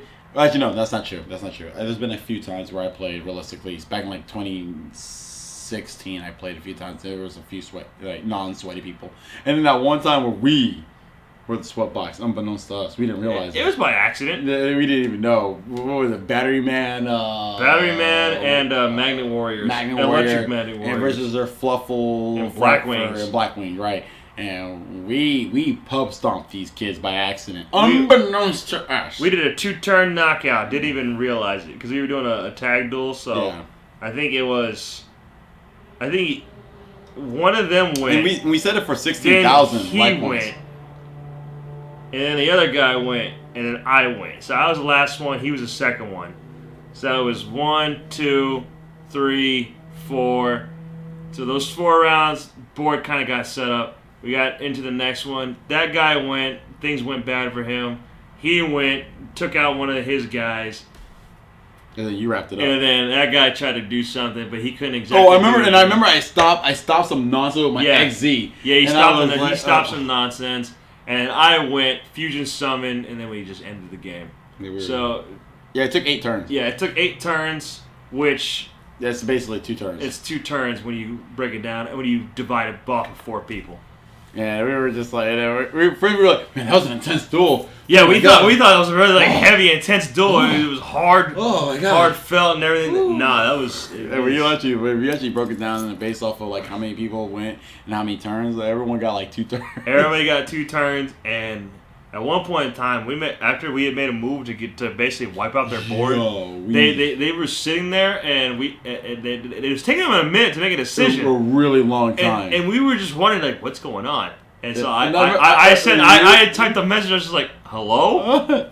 Like, are we good? Did we disconnect? What happened? Hello? And that's when he made some type of decision because we were about to destroy. It was one of my XZ monsters, I think. Yeah. That negates effect one of his frightfurs. Yeah. And that was like a big deal. But he didn't actually have a way that was out. He just had the thing that he could activate, but it wasn't a way out. It would just set him up to still just take this beating. Yeah. And so it was a very hard fought duel. It was a good duel.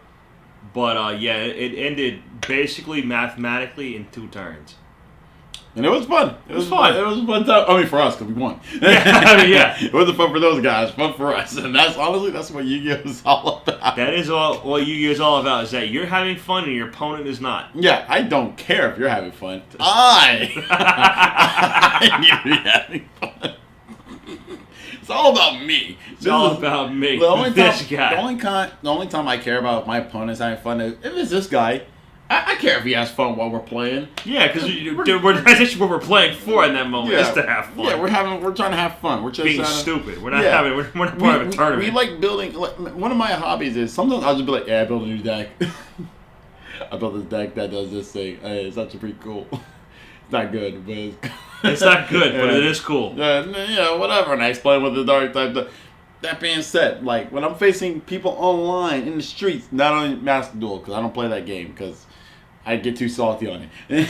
And too many sweat boxes on Master Duel. And just like, guess what? Like I don't care if you're having fun. I don't. Listen, I'm selfish. I need to have fun. And guess what? You know when I have fun? When you're not having fun. It's like that's the only time I have fun. And that's I need you to suffer. I need you to be like, there's nothing I can do, and I can laugh evilly, maniacally. Yes, there is nothing you can do. I've got you trapped. Please watch me play. Yu-Gi-Oh! One of these days, we need to post a nice Yu-Gi-Oh! Play. Duel. Yu-Gi-Oh! Duels. That'd be fun. But anyway, that being said, I think it was a good time to wrap up. Yeah. Also, I need to go to sleep. Yeah. Because I got work tomorrow. Yeah. So I hope you guys enjoyed the podcast. It was very fun. Yeah. It was. I was glad to have my buddy here and whatnot. I hate this guy. But yeah. Come on, man. No, we're supposed to pretend to like each other until we're done. We're not done I thought yet. we were supposed to pretend that we dislike each other. No. We pretend to like each other until we're done. Oh. Me. Yeah, I do hate you, but like we don't tell them that. Oh. I thought we were supposed to pretend that we didn't like each other because we do like each other, so that they think that we like each other, so that we can actually hide the fact that we hate each other. Oh, and then we market also we market how much we like each other. And so that the mask is really there that we like each other, but we don't like each other. Yeah. We need an aura farm. Yeah. Anyway, hope you guys enjoyed the podcast. It was very fun. Hope you were drinking along with us. If you weren't, that's a problem. I didn't crack anything. I cracked my ring finger. Thank you. Yeah, see, that's why you're the guy that when I snap my fingers, you go chase me. I'm the enforcer. Oh yeah, we actually do gotta take some of those pictures some of these times. Oh yeah.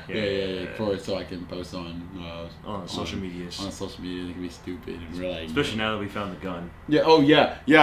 I started doing a thing on social media where whenever I do a fit check, I just do a POV and it's just something like brutally violent for some reason.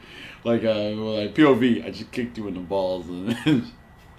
POV, you owe me 13 cents and I'm stomping you out. Yeah. That one's my favorite one. That's a good one. Cause that was silly. But anyway, I hope you guys enjoy the podcast. Please be sure to like, comment, subscribe, ring the notification bell, all that jazz, cookies and milk. Also, don't forget to share, because there's no reason for you to only be the only one having fun. Share with your friends. Now, we won't do that, but... No, I will. I need to get better at promoting my stuff because I get pooped on a lot by everyone that knows I do this and I don't tell anyone. So anyways, we're Yu-Gi-Oh players. We care about our fun. So with that being said, even though we care about us having fun, no one else, we want you to share the fun. Mm-hmm. So share it. Please share it. But anyway, and hopefully we see you guys again next week. I'm going to record a video probably. Make sure you leave on time so I can immediately shower. Okay. Yeah, the only reason why is because like if you last too long, when I'm ready to shower, someone still like smoke. And I'm like, damn, I'll wait like 3 minutes. You'll be fine. Because I can't. I walk in like. Because I'm out anyway, so you'll be fine. Oh, wait, we are? Yeah. Oh, damn. I didn't really just finish. Anyway, join us. And we're going to bitch next week because that's that'll be next week. Next week will be the bitching week. Actually, let me type in some of it right now because... while you do that, I'm going to go pee again. This liquor's going through us. Let's say bye. All right, bye-bye. Have a good one. Johnny!